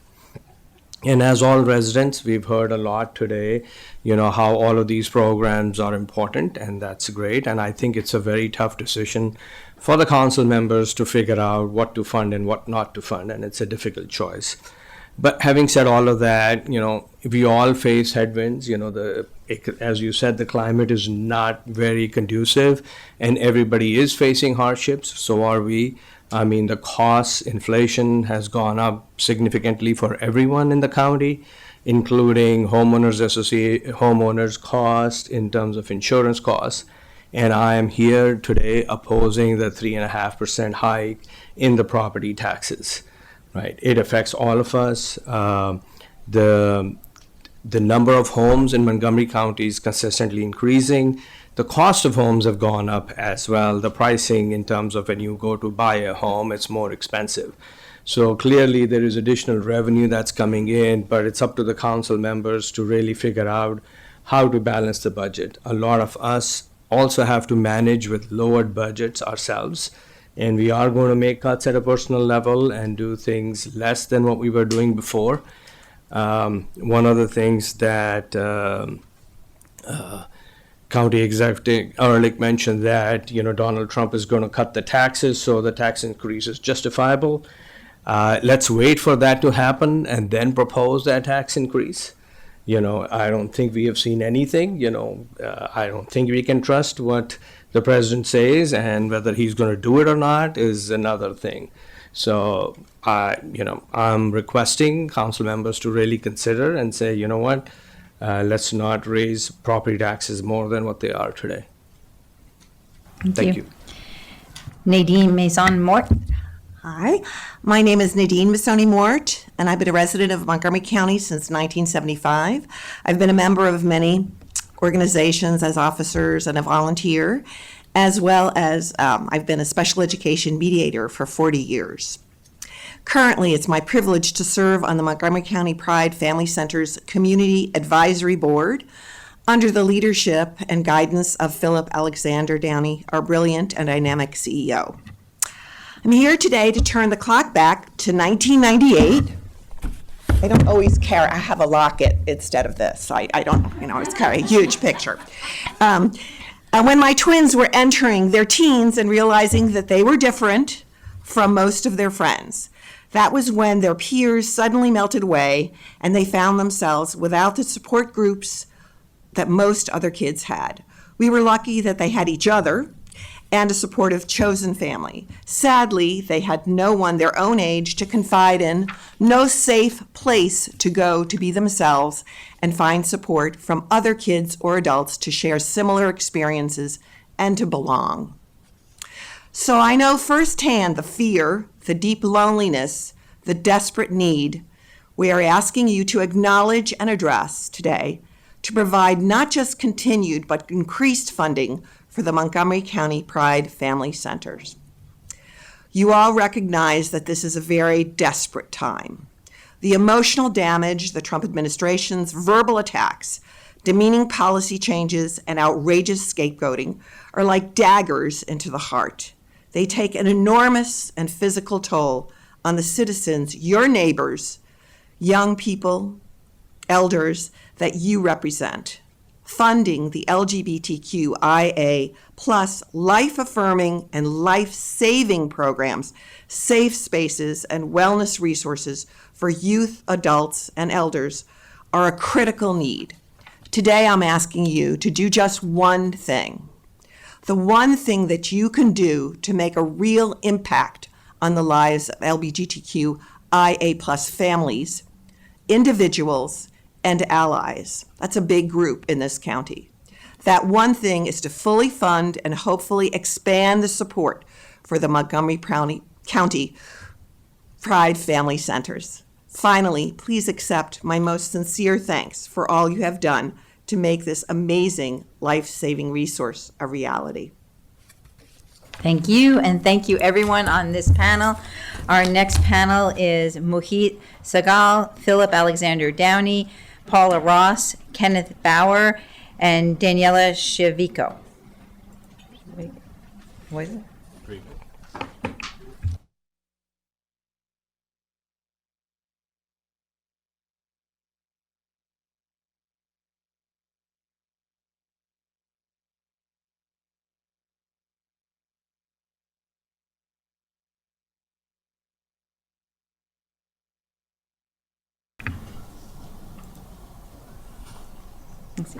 Mohit, if you want to start. Yep. Good afternoon, council members. Thank you for having us. Mohit Sehgal. I am a longtime county resident as well as a business owner in Montgomery County. And I'm, listening to all the people that came up today and gave their time. I really appreciate why we love this county, why we live here, and all the great things that we have. But I want to speak on the other side of the equation, right? We're asking for budget increase. Some may consider it large, some may consider it small, but it comes out of somebody's pocket. And I think that a lot of stakeholders represented, the people that they represent and the people that all these programs are going to benefit when they ask for an increase in the budget. But the one thing that's going to impact everybody in this county is going to be an increase in our property taxes. Whether you're a homeowner or a renter, it's going to get passed down to you. And frankly, I oppose that. I oppose an increase in our property taxes. As a business owner, I have spent the last 2 weeks talking to employees that we had to let go. People who live in this county, people who live in DC, people who live in Virginia, and give them the hard news about how they don't have a job anymore, right? So, because contracts got cut overnight. So let's look at the macro picture in the DMV, and let's look at what's going to happen in the next 6 months, 12 months, as people come off those jobs. The immediate impact is not really known yet, right? Because first you get over the shock of losing your job. And then you say, you know what, I have 6 months in the bank, I can maybe make it through. But, there's 280,000 federal employees slated for cutting. And a majority of them are going to be in the DMV. So when we think about, what's the next thing? All right, food on the table. How do I pay for my kids' educations and how do I pay for groceries? And then in September, you're going to get your tax bill. That's going to be going up. Even if it's a few $100s, it doesn't matter. It goes up every year, by the way, right? So we all have seen, if it's not the tax rate, it's the assessment that goes up. And it's great. We get great benefits from that. But I think now is the time to put a pause on spending, right? So we all have to dig deep. I have to dig deep. My family does. The people getting laid off, they're going to have to dig deep and think about how they can cut their budgets. I don't think that this is the appropriate time for us to ask them to pay more. And I'm not saying to cut off the services that people are asking for. I think those are very important. I think they benefit our citizens and our community and make this a great place to live. But I think that giving more at this point, I think instead we should be all looking at each other and saying, how do we balance our budget? How do we make do with less right now, or maybe not make do with what we have and not ask for more? Because I think that the job cuts coming to this community and the tariffs, price increases, I don't think we felt the effect yet. And I think that's going to happen over the next months, maybe years. So that's all I want to say. Thank you. Thank you. Thank you very much. Philip Alexander Downey. Thank you all for having me. Good afternoon, Council President Stewart and esteemed members of the County Council. My name is Philip Alexander Downey, he, him, and I have the honor of serving as the Chief Executive Officer of the Montgomery County Pride Family MoCo Pride Center, Inc. We're the consortium of LGBTQIA+ service, advocacy, and arts and culture organizations united in serving Montgomery County, comprised of Living Your Truth, Trans Maryland, Drag Story Hour, DC, Maryland, and Virginia, MoCo Pride Prom, the Coalition for Inclusive Schools and Communities, Maryland Trans Unity, and Bullsville Pride. Together, we support the wellness, safety, and empowerment of our communities, focusing on those who are most vulnerable. We do this work at a time of extraordinary urgency. According to the Southern Poverty Law Center, there are currently over 500 active anti-LGBTQ+ bills in state legislatures across the United States. These bills attack education, healthcare, drag performances, school policies, and especially the rights and dignity of trans and gender expansive youth. The impact is not theoretical, it is deeply felt in our schools, homes, and community spaces. Right here in Montgomery County, this moment for many of us is about survival. Local LGBTQIA+ individuals, particularly youth and people of color, face disproportionately high rates of homelessness, mental health challenges, food insecurity, violence, and self-harm. These outcomes are not inevitable. They are the result of systematic discrimination. But when we invest in affirming community-led care, we save lives. That is why I'm here today to speak to the critical importance of continued and expanded funding for the Montgomery County Pride family. With your support, we have already built something extraordinary. Through creative programs, culturally responsive outreach, and deep partnerships, we are reaching those who have too often been left behind. I hear the fear from community members and families daily, and unfortunately, I also see the vitriol from those who don't believe in our humanity. but we are preparing monumental next steps in collaboration with the County Executive's Office. We're working to create the first ever LGBTQIA+ Pride Resource Centers in Montgomery County. These spaces will not just be infrastructure, they will be a lifeline, a place of safety, community, and healing, spaces where someone can walk in 365 days a year and find resources, connection, and care. Just like our programs throughout the county, our goal is to offer rotating wellness providers, crisis and mental health support, affirming community, and so much more. These spaces will meet people where they are and walk with them as they move towards safety and self-determination. So I urge you to act boldly. Please continue to stand with us, invest in a future where every LGBTQIA+ person knows they belong, are seen, and are supported. Thank you so much, and I look forward to the work we continue to do together. Thank you. Paula Ross. Good afternoon, Council President Stewart and members of the County Council. I'm Paula Ross. I'm President and CEO of the Gaithersburg Germantown Chamber of Commerce, representing over 450 businesses along the upper I-270 corridor.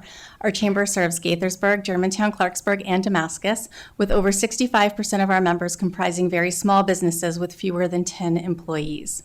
We celebrate that two of our communities, Gaithersburg and Germantown, rank among the 3 most culturally diverse in the country.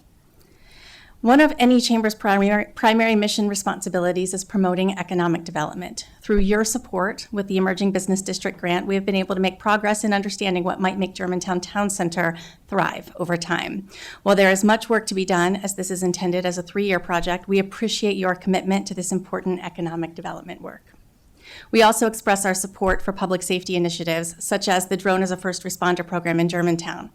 Our members also appreciate and support the County Executive's recommendation to fund Montgomery College's full request. Montgomery College has been an excellent partner in our business community, to our business community and workforce development. However, we are concerned about the County Executive's proposed budget with regard to increased property taxes and new fees. Many are struggling with federal job losses and the financial impact of recent legislative changes in Annapolis, on top of increased property tax assessments and a property tax rate increase just 2 years ago. It's crucial to note that raising property taxes to support our school system is not yielding the desired results and is intertwined with our housing challenges. First, MCPS. Of course, we need a top-notch school system. That's the very best economic development tool to attract and retain talent here. Our chamber was happy to host Dr. Taylor for a conversation about the vast challenges facing MCPS. Dr. Taylor was honest in sharing his in the sharing of troublesome outcomes in reaching reading and math benchmarks. The taxpayers' money isn't solving these problems. With the significant additional spending for MCPS over the past several years and a lower enrollment in that same period, we hope that you will hold MCPS accountable to the taxpayers for improved outcomes. Second, addressing housing affordability is vital. We see the property tax issue as part of the larger housing issue. Increasing property taxes will simply not help people afford homes or encourage investment in housing. All told, our small business members cannot absorb additional cost increases, especially given the already high expenses of doing business here, with Maryland ranking a troubling 46th in overall business climate in the country. Outmigration of wealth to other areas is a significant challenge that weakens our tax base. Our population is lower than it was in 2020, and we offer fewer jobs than we did in 2005. Our county budget since that time is far outpacing inflation and population growth. We trust you to revise the budget in ways that support the hardworking residents and businesses driving Montgomery County's economy. It is essential to recognize that perpetuating wealth flight through higher taxes and fees only deepens our budget issues. We must prioritize sustainable economic development that invites investment and strengthens the services valued by our residents and our businesses. You will receive a written statement from the Chamber that goes into more depth than 3 minutes allows. Thank you. Thank you very much. Kenneth Bauer.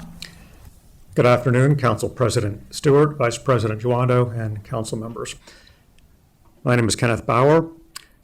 Unlike some of the other speakers, I'm here to save you money. In the FY26 operating budget, the Coalition to Stop Stream Destruction urges you to decrease funding for the Department of Environmental Protection and Parks to stop the environmental destruction and loss of green space and countless trees caused by their so-called stream restoration projects.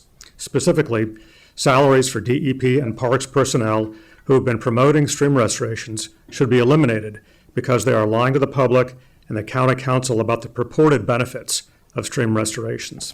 An example of DEP's greenwashing is their My Green Montgomery newsletter, which included the following utter nonsense. Quote, "The video highlights the importance of stream restoration projects in preserving and improving the health of our local waters and the positive impact on the environment," unquote. Facts matter.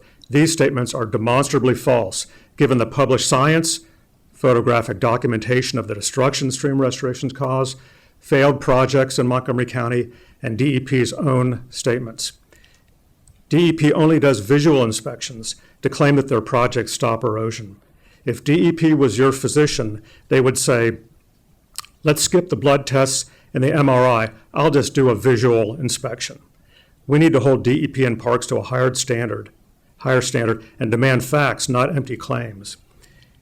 DEP and parks' attack on truth and science parallels what the Trump administration is doing at the federal level. This rises to the level of waste, fraud, and abuse. DEP and parks cannot refute the fact that scientific papers analyzed over 700 stream restorations and concluded that stream restorations do not work. Again, facts matter. DEP admitted in a private meeting that none of their past projects have improved stream ecology. Stream restorations do not stop erosion. One example is the failed Lower Booze Creek project in Montgomery County that was repaired for $3.6 million.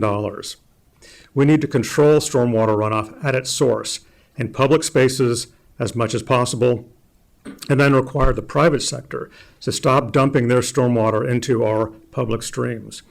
The operating budget for DEP and parks personnel who have been frankly lying about the bogus benefits of so-called stream restorations should be eliminated.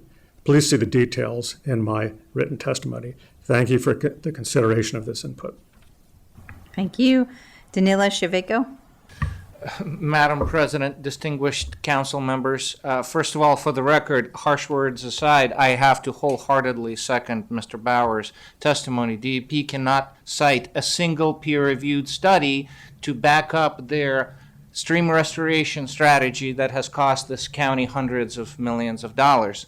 And unfortunately, biology and ecology are not the only sciences denied by the DEP operating budget. The science of finance is denied as well. Most of the funds raised by the water quality protection charge do not actually finance investments in our water quality. Instead, this money is used to pay for DEP's operating expenses and debt service, payments to Wall Street, to rent our own money back to us. That's right. Since DEP uses water quality funds for operating expenses, any actual water quality improvements have to be financed with debt. Why? Because DEP touts their 20-year 4% revenue bonds and asserts that debt like bonds is a cheaper way to finance than cash.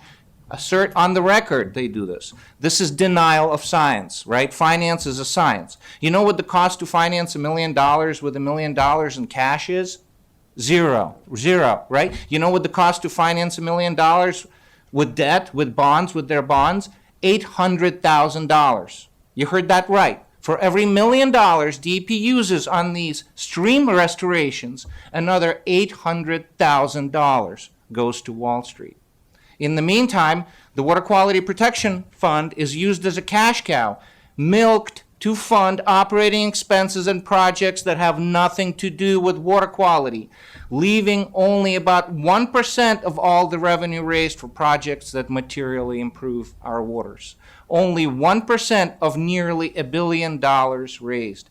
This is why our streams are not drinkable, not swimmable, and not even wadeable. This is why we can't have nice things. This is what Mahid was talking about. Good water quality is not a pipe dream. Go to Baltimore. I can take you on a tour of Baltimore County if you want, where we can snorkel in their crystal clear streams surrounded by trout. I'm serious. I've done it last year. I can take you there. That's what rational science-based water policy looks like. Alas, not here in Montgomery County. We're in extinction apocalypse. Losing species to extinction forever, every day, losing them at a rate of between 25 and 150 species every day. This does not have to be this way. Okay? The time to act is now. The time to stop denying science is now. The time to stop denying biology and ecology and finance is now. The time to stop pointing fingers at DC is now. Thank you very much. Thank you. Thank you to everyone who is on this panel. Our last in-person panel for this afternoon includes Lee Blinder, Eula Libadeva, Letitia Gassaway Paul, Gayatri Giririrajan, Trufina Choti, and Makita Richardson. Letitia, what did I say? Oh, sorry. You do get close.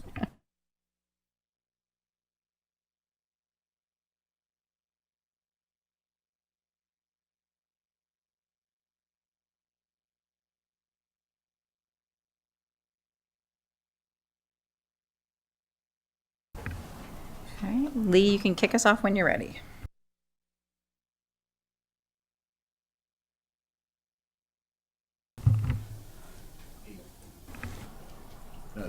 Okay. Good afternoon, council members. My name is Yulia Lebedeva, and I serve as Human Resources Director at Advanced Bioscience Laboratories, ABL, located in Rockville. ABL is a CDMO specializing in drug development and manufacturing services. I'm here today to express our strong support for Montgomery College and, in particular, the BioTrain program. ABL has partnered with Montgomery College for nearly 3 years, and I cannot overstate the value this partnership has brought to our organization. Last year, 45% of ABL's workforce participated in at least one BioTrain session at Montgomery College. Montgomery College is highly flexible and responsive to our soft and technical skills training needs. The quality of instruction and material in biomanufacturing, quality control, compliance, and other core domains have been consistently high.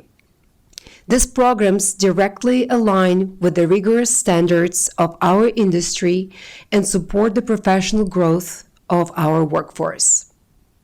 In addition to training, we have successfully hired Montgomery College graduates.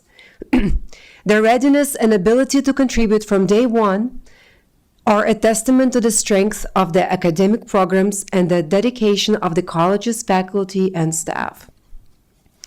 Montgomery County is now home to the third largest biohub in the U.S.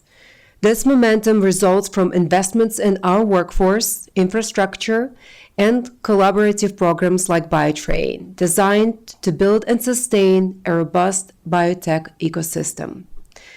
I speak to you today not only as an HR professional in the life sciences sector, but also as a Montgomery County resident and the mother of 2 young children. Montgomery College is a vital resource for our community and our industry. It is helping shape the future of our workforce and, in turn, our local and national economies. Thank you for the opportunity to share our experience. I urge you to continue supporting Montgomery College and programs like BioTrain. They are an investment in our collective future. Thank you. Next, I have Lee Blinder. Good afternoon, Council President Stewart, Council Vice President Juwando, and esteemed council members. My name is Lee Blinder. I use they, them pronouns, and I'm the Executive Director of Trans Maryland. I'm also a proud member of the MoCo Pride family and the chair of the Maryland Commission on LGBTQI+ affairs. I grew up here in the county. I went to school here. I became the advocate that I am here, and I was proud to spend Trans Day of Visibility with my MoCo Pride family last Monday. I spent that morning in Annapolis asking state leadership for more protections and resources for this community, and to be back in Montgomery County where words are put into real action and backed up by real dollars that are invested into this community who are in crisis means so much to me. We are doing something special here in Montgomery County, and we are working to let people know that we want to lead in this state by continuing to invest in the trans and LGBTQI+ community. The material impact of physical spaces like the Montgomery County Pride Center that is building out cannot be understated. The attacks in our community from the top office in the nation have been fast and furious, with several executive orders attempting to remove us from public life. And a federal administration who have made their animus against this community crystal clear. We need our allies to understand the impact of this crisis on our ability to live our whole lives. The peril to our inalienable right to experience joy and to thrive is tangible. Your support of the MoCo Pride Center family directly addresses this crisis. As we are considering the upcoming budget allocations for the MoCo Pride family, we want to ensure that we have the funding allocated for a care navigator position. We are receiving constant inquiries for support from trans and queer individuals and their families, and we need a dedicated position to address those inquiries who will work to increase cultural competency with partner organizations in the county. As trans and queer people, we live at the intersections of identity: Black trans people, brown trans people, Indigenous trans people, disabled trans people, trans immigrants. Every vulnerable community is also represented in the transgender community, but not every service organization is prepared to welcome the LGBTQIA+ community in an affirming manner. The service navigator position is the key link to bridge the gap between our community's needs and existing resources. Here at home, our county leadership knows that we cannot flinch. We have to say we love our trans and queer neighbors. We have to say we will protect the trans and queer people who live and work in this county, especially the most vulnerable of us. We have to continue to commit to not leaving anyone behind, even as it gets harder and harder to do so.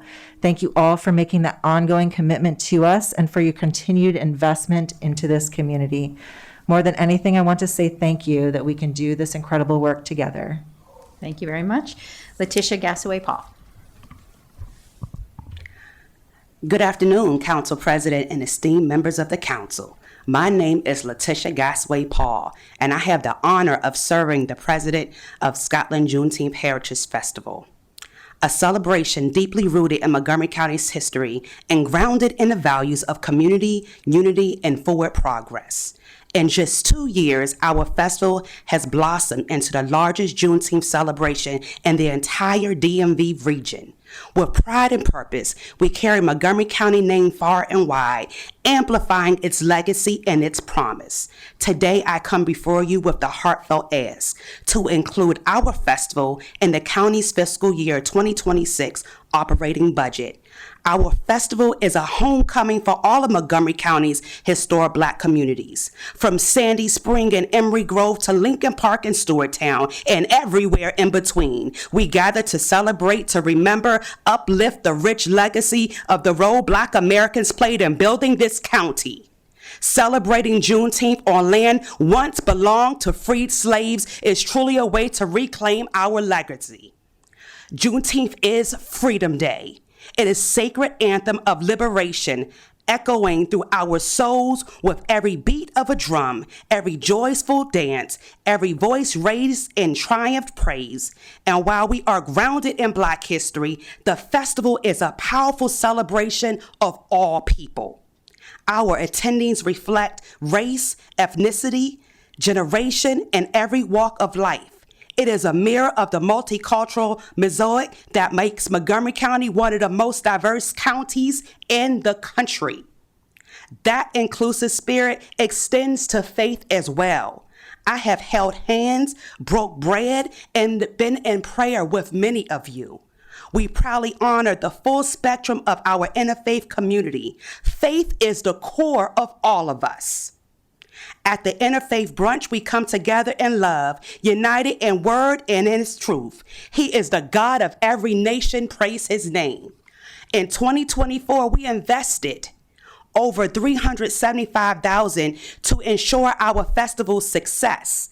And in 2025, that number is expected to exceed over $400,000. What's more, over 80% of those funds go back into the community that we all serve. This is economic empowerment in action. This isn't just an investment in a weekend, it's an investment in a movement with a mission supporting minority nonprofits throughout Montgomery County. The story of Scotland and Juneteenth is Montgomery County's history. And while parts of that history are painful, you have the power to make history and drive lasting changes. Make your mark, use your voice, approve the budget, and stand with me. Thank you. Thank you. Thank you very much. Gayatri Girarajan. Good afternoon. My name is Gayatri, and I've been a resident of Montgomery County for 20 plus years. I'm testifying today to ask the council to end the grant to the Maryland Israel Development Center. In times of dire financial uncertainty, particularly in housing, schools, and all of our vulnerable communities like we've heard today, it's important that we reevaluate our priorities and make sure our investments and our budget do indeed benefit the well-being of the community as a whole. And I do not believe that MIDC is a beneficial investment, especially considering the thousands of dollars going to it that could be going to vulnerable communities. The MIDC facilitates funding for defense companies like RADA, ELTA, and the Rafael Defense Systems alongside its medical and business ventures. These companies are part of the defense apparatus that Israel has been famous for decades. While one may argue that it is standard practice for all countries to develop international partnerships, it's most important to acknowledge that the Israeli defense industry is centered around quote-unquote testing its weapons in Palestine. In the 2013 Israeli documentary, The Lab, Israeli Minister of Trade General Benjamin Ben-Elazar says that there is demand for Israeli weapons because, quote-unquote, if Israel sells weapons, they've been tested. What this means is that Palestinians, since 2023, since 2021, since 2014, since the 1980s, and really since 1948, have been subject to constant surveillance, invasions, bombings, tanks, walls, and other inhumane and internationally illegal methods of occupation that these companies facilitate. According to Oxfam International in 2024, the daily death rate in Gaza was higher than any other major 21st century conflict, and this continues to hold true in 2025 as the death toll rises every day. In the past 24 hours alone, 58 Palestinians have been killed. I would ask the council to think about what they would ask of the world if bombs and missiles were detonating in Montgomery County day and night for a year and a half. What would you demand from the world if it was your parents, friends, siblings, children, and your community who had to run from explosions, rebuild their houses, and bury their community members every day? The bare minimum you might ask is that communities around the world say no to the companies and people facilitating the production of this weaponry. The funding going to the MIDC could be used for essential services supporting the people of Montgomery County like we've seen here today. And at the end of the day, no matter how essential something might seem to business or reputation, if the cost is that hundreds of children are dying for it, it is not essential. Thank you. Thank you. Next, we have Trufina Choti. Good afternoon, Council President Stewart, Vice President Jawando, and esteemed members of the Montgomery County Council. My name is Dr. Trufina Choti, and I have the pleasure of serving as the CEO of Every Thrive, a growing community-based nonprofit that is based in Aspen Hill. And this community welcomed me and my young family 21 years ago when I came this country as an international graduate student. And when I asked my professor where we could find a place to rent an apartment, she gave me 20906 as my zip code to search. And I've been a resident of 2096 for 21 years, serving in District 6 with Council Member Fan Gonzalez, and I'm proud member. In this zip code, we have raised our 3 children through MCPS schools, Montgomery College, and the University of Maryland, who are now professionals serving in the county. So I love this community, and that's where I made a decision some 6 years ago to transition from international development to work in community service. And I'm here to thank you so much for the support that you're giving to community organizations in the county that are working in the trenches, including Every Thrive. And as we get into this budget, I want to reintroduce Every Thrive, that we reach some of the most vulnerable individuals in our county, the low-income immigrant community, who often struggle silently with hunger and hardship. Due to cultural stigma and past trauma, Many of them find it difficult to refill their needs, but they have come to trust Every Thrive. And this is especially became clear during the pandemic. We currently serve over 1,000 families every month. And at this level of service, we still struggle to find rent for an office space or a warehouse. At the same time, we run community gardening program. And many of you have had the pleasure of coming to our Poolsville farm, which is being donated to us by a member of the community. But we cannot invest much in the infrastructure because we do not own or have a long-term lease on this.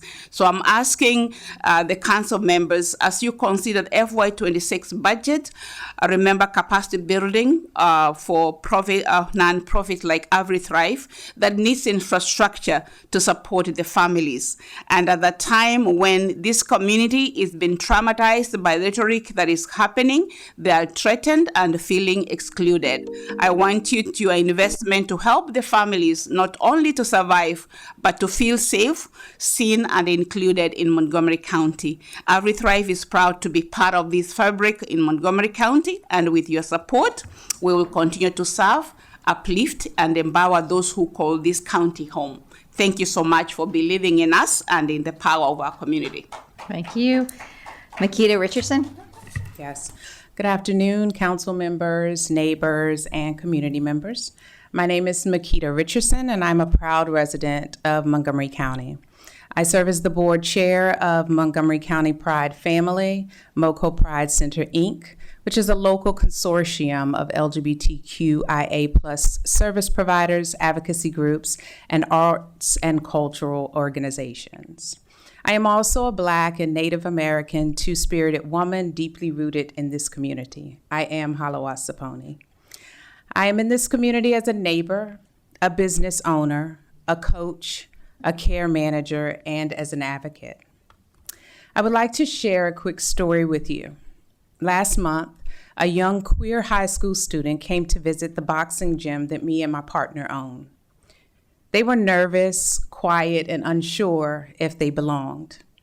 Over the course of a few weeks, that same high school student started to smile more, show up more, speak more, and even offer to volunteer for one of our boxing programs.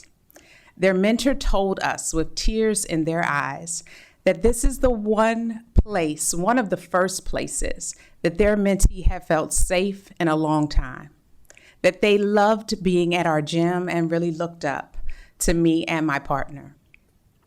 This moment stuck with me because it's not just one young person. There are many that share parts of this mentee's story and have their own experiences of feeling trapped, casted aside, overlooked, ostracized, dismissed, and under constant attack. When affirming spaces are available, people thrive. When they're missing, the consequences are hurtful and extremely heartbreaking. I've seen young people be isolated, elders go unseen, and trans and queer folks turned away from spaces and care simply because the infrastructure to support and welcome them does not exist. Organizations like MoCo Pride Center, Living Your Truth, and Trans Maryland fill these critical gaps, from hosting support groups and educational events to connecting folks with housing, healthcare, and hope. But these efforts are strained, they're under attack and underfunded, yet they are desperately needed. So I'm here today to say clearly, funding LGBTQIA programs is not optional, it is life-saving. We urgently need safe, affirming spaces for people of all ages, political and health linkages to care, youth engagement and elder support, trans and queer expansive resources, outreach and education to fight hate with understanding, and critical, a physical Pride Resource Center right here in Montgomery County. So I urge City Council to continue and expand funding for Montgomery County Pride Family and the MoCo Pride Center so that these vital services don't just survive but thrive. Thank you. Thank you so much. Thank you to everyone who came to testify today, everyone who came in person. We are going to now move to the virtual testimony for this afternoon, and our first person we have is Karen Metchus. Yes. Good afternoon. Thank you for the opportunity to testify today. My name is Karen Metches. I'm speaking today as an individual. I'm retired from USCPA and I'm associated with several local environmental and social justice groups. And frankly, I am actually at a loss for words. We're in a new state of paralysis precipitated by the extreme right-wing agenda of the lying oligarchic wannabe Donald Trump and the fascistic, unhinged, apartheid-bred Elon Musk and their minions. I know you are under pressure to deliver services today that we've heard about earlier, and that you're finding it hard to contemplate funding our responsibility to future generations to leave them a planet that is not wrecked by climate change. You have children, as I do. My 32-year-old daughter is in a state of crisis. My friends' young adult children also. And yours are probably too. Do you know what, knowing what they know about climate change, seeing the daily erosion of our government and our economy, how can they plan for the future? Yet the future is all they have. And as a mother, it's my future too. I implore you to fund the future. Do not cut the Green Bank allocation. Please fund this at the full 10% allocation, not 8.5% as proposed by the county executive. This is the wisest investment we have that leverages private capital. And while it may seem the Parks Department is a nice to have rather than a necessity, in fact, it plays a key role for climate change. Their efforts preserve forests and green space to maximize carbon sequestration, and perhaps actually more urgently is to cool the planet, given our lack of progress in stemming climate change. Parks and open space also provide a degree of respite to our stressed out communities. Two options the council did not fund in the past years are actually quite important. To find more places to promote solar generation, we need a solar strategic plan. And to ensure our land use policies are informed by the best available information, we need a planner focused on climate policy in the planning department. And of course, to enlist the public to take urgent action, it's key again to provide a one more time funding for the climate outreach program for a second year. I'm urgently asking you, please don't let our children's future slip away. Plan for 7 generations. Let's not just live for ourselves in this extremely delicate moment. Thank you for your time. Thank you. Thank you very much. Next is Jeff Zients.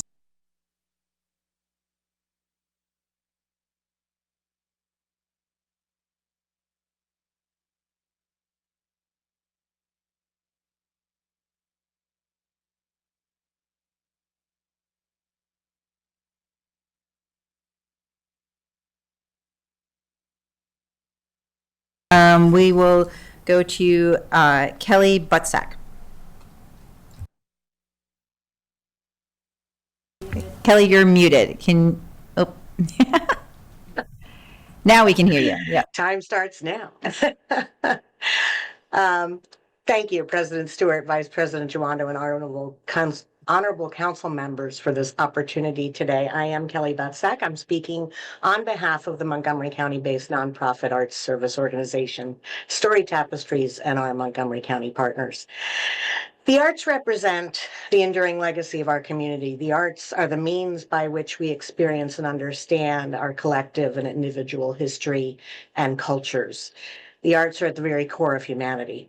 At Story Tapestries, we see firsthand every day how the arts are essential to the well-being and socioeconomic health of Montgomery County, because we use the arts every day as a powerful tool to create accessible open spaces and opportunities for individuals to reach their potential and to work together to address community issues for all ages across Montgomery County.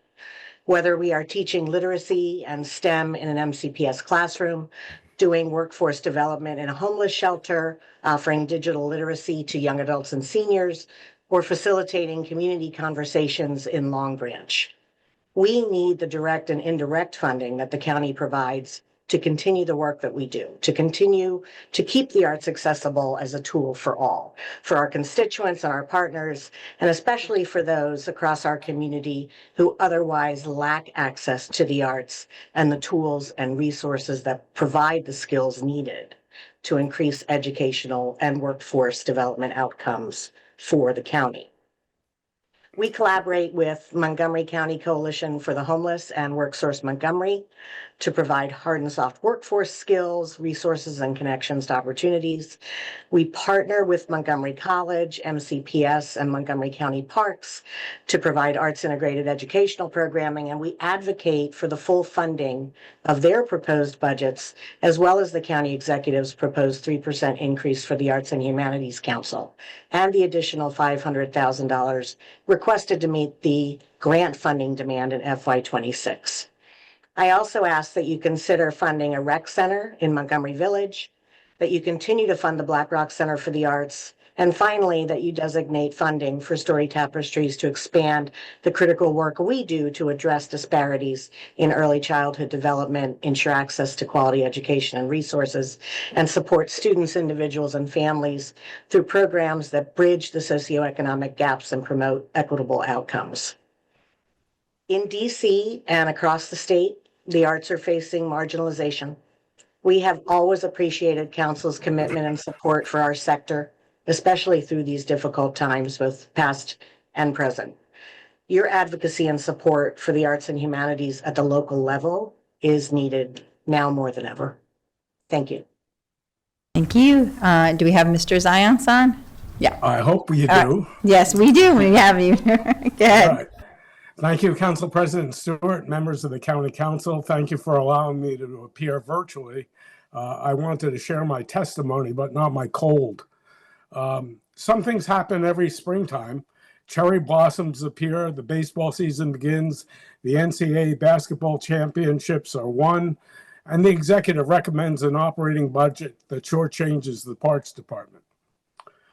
Some things never change. For example, when my wife looks me over as I start to walk out the door, she says, "You're not wearing that, are you?" The answer to the question is clear. Channeling my wife, I asked the council, "You're not going to approve the executive's recommended budget, are you? A property tax rate increase to fund a BOE requested budget that's almost $300 million more than last year's budget for less students next year, and a parks budget that would not cover expenses from last year's is indefensible. The Parks Department needs $3.2 million more than the executive recommends budget just to maintain services and avoid reducing personnel. About $1 million of the $3.2 million is needed for personnel. The parks budget in total is about 2% of the county's non-BOE budget. When I was working, I would undertake Revenue Authority facility inspections. Now that I'm retired, I admit that I play golf on park-owned land. I'm also a walker and appreciate the park system's well-maintained bridges, paths, trails, and recreational infrastructure. You've heard other residents who are grateful for the Parks Department's contribution to the quality of life in the county. You have a tough job balancing everybody's interest. Everyone has an ask, and many people are concerned about taxes. I do not want your job. For that matter, I don't want any job. In retirement, I've grown humble. I do not have all the right answers. My golf partners let me know that every time I express an opinion, but I digress. I'm confident the council will once again collectively adopt an operating budget that better reflects the public interest than the imbalanced operating budget recommended by the county executive. Thank you for this opportunity to speak. Thank you very much. Next, we have Kimberly McBride. Good afternoon, Council President Stewart and members of the council. My name is Kim McBride, and I serve as Vice President of Community Health at Holy Cross Health. I'm here today to express our strong support for Montgomery College and to respectfully urge you to fully fund their FY26 operating budget request. At Holy Cross Health, we see first that Montgomery College plays in shaping the future of our healthcare workforce. We are proud to partner with the college in a variety of ways, but perhaps most visibly through our shared Germantown campus, where Holy Cross Germantown Hospital stands as the first hospital in the nation built on a community college campus. That partnership reflects our shared mission to create opportunities, expand access, and strengthen community well-being. Montgomery College is a vital part of our workforce pipeline. We rely on the college to help prepare the nurses, radiology technicians, phlebotomists, pharmacy techs, and medical assistants who care for our community every day. These graduates are well-trained, committed, and ready to meet the complex needs of a diverse population. We don't just partner with the college, we hire their graduates regularly.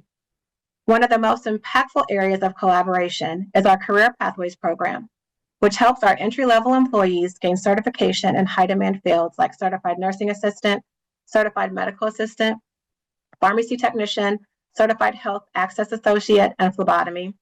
Montgomery College provides the instruction, and Holy Cross removes financial barriers by covering tuition and offering wraparound support. We've seen firsthand how this program helps colleagues move from hourly frontline roles into skilled positions with better wages and growth potential. It's a powerful tool for promoting income equality and career advancement. And it's only possible because of strong partners like Montgomery College. What makes the college exceptional is that they don't just focus on graduation. They focus on the whole student. They work hard to address the social needs that can derail educational progress, connecting students to food, housing assistance, mental health support, and more. The commitment ensures that students don't just start strong, they finish strong. At a time when our healthcare system is grappling with critical workforce shortages, Montgomery College is a key solution. They help us grow talent locally and keep that talent right here in Montgomery County. For all these reasons, I urge you to fully fund Montgomery College's FY26 operating budget. Your support ensures we can continue this essential partnership and continue building a healthier, more equitable future for all. Thank you for your time, your leadership, and your continued investment in our community. Thank you so much. Next, we have Colleen Salinas. Good afternoon. My name is Colleen Salinas. I'm the Director of People and Culture for eInfosol, and today I'll be reading the testimony of our President and CEO, Freddie Pesante. Good afternoon, Council members. Thank you for the hard work you do every day for the people of our county. I truly appreciate it. My name is Freddie J. Pesante, an Army veteran, Maryland resident since 2006, and the CEO of eInfosol LLC, a leading IT solutions provider based here in Montgomery County. At eInfosol, we specialize in delivering innovative technology solutions to government agencies and private sector clients, ensuring they stay ahead in an ever-evolving digital landscape.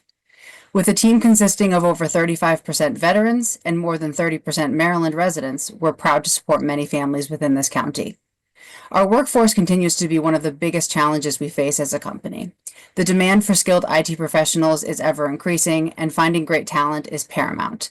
That is why our partnership with Montgomery College and the Tech Map program has been so successful. Throughout the years, Montgomery College has been a tremendous resource, providing a broad range of educational platforms that serve our team, from cloud, cybersecurity, software development, and AI. We are extremely grateful to have a community college that can support our needs as an employer. When hiring a Montgomery College graduate, we know they are well prepared for the job. The up-to-date curriculum, hands-on experience, and top-notch professors make it a no-brainer for employers. The Tech Map program, in particular, has been instrumental in bridging the gap between academic learning and real-world application, providing students with the skills and experience needed to excel in the tech industry.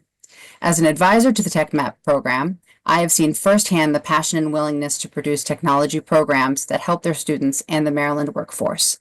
It is important to note that Maryland is home to a significant number of federal employees, with approximately 142,876 federal workers residing in the state. This high concentration of federal employees is due to Maryland's proximity to Washington, D.C., and underscores the importance of having a well-educated and skilled workforce to support both federal and private sector needs. Montgomery College and the Tech Map program play a crucial role in reskilling these federal employees, offering a wide range of courses and certifications in high-demand fields such as IT, computing, cybersecurity, and AI. These programs are designed to help individuals transition into new roles, stay current with technological advancements, and enhance their career prospects. By providing flexible learning options, including online and in-person classes, Montgomery College ensures that federal employees can balance their professional responsibilities while gaining new skills. I understand you have difficult decisions to make in the coming weeks as you finalize the operating budget. I ask for your continued support of Montgomery College and its budget request, ensuring this exceptional institute continues to thrive and continues to provide top talent to Montgomery County employers.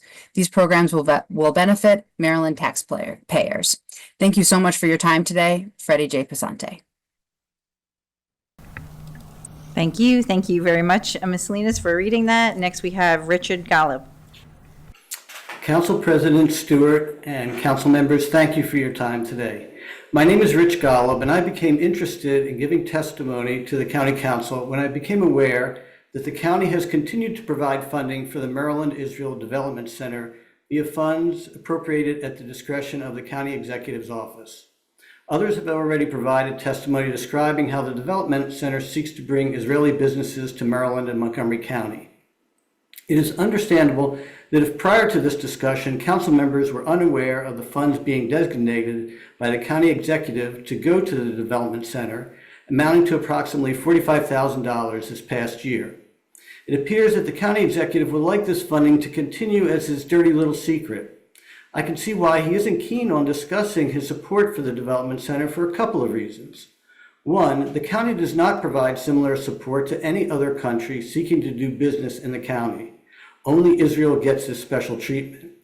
And two, the companies receiving the support are, of course, based in Israel, a country that was cited by the International Court of Justice for plausibly committing acts amounting to genocide under the Genocide Convention. The ICJ ruling came down in January 2024, and at that time, the court encouraged Israel to take steps to minimize the chances of genocide. Instead, Benjamin Netanyahu and the Israeli government has intensified its campaign, killing more than 50,000 Palestinians, mainly women and children, demolishing most of the buildings in Gaza, and attempting to starve the population to death, most recently by blocking all humanitarian aid since March the 2nd. And some of the companies are members of the Development Center are not mom and pop startups needing our help. Some are wholly owned, very profitable businesses owned directly by the Israeli government. Included in the companies are military contractors such as Elta and Rafael Systems that help turn dumb bombs into smart bombs, actively participating in war crimes. In fact, it was a Rafael guided bomb that hit and collapsed a six-story apartment building in southern Lebanon last fall, killing at least 73 people, including 23 children and 19 women. Although some may claim that the Development Center brings jobs to the county, I would ask at what cost? Is bringing a few more jobs and presumably a bit more tax revenue to the county worth becoming a partner with a country actively committing genocide against the Palestinian people? As a resident of Silver Spring for over 27 years and someone raised in the Jewish faith, I want to let the council know that seeing my tax dollars go toward continued atrocities runs entirely counter to the values I was taught as a child, and I think runs counter to the community values we would like to instill in the FY26 budget. I ask the council to take a stand for humanity and please halt the funding of the Maryland Israel Development Center, not as a separate line item in the budget and not as an item left up to the discretion of the county executive. This afternoon, I've heard about many critical initiatives worthy of county funding, but the Maryland Israel Development Center is not one of them. Thank you. Thank you very much. That is the last person we have signed up for today, for this afternoon, for our public hearing. We will be back here again at 7 p.m. So thank you, everyone, and we are in recess till 7 p.m. Thank you.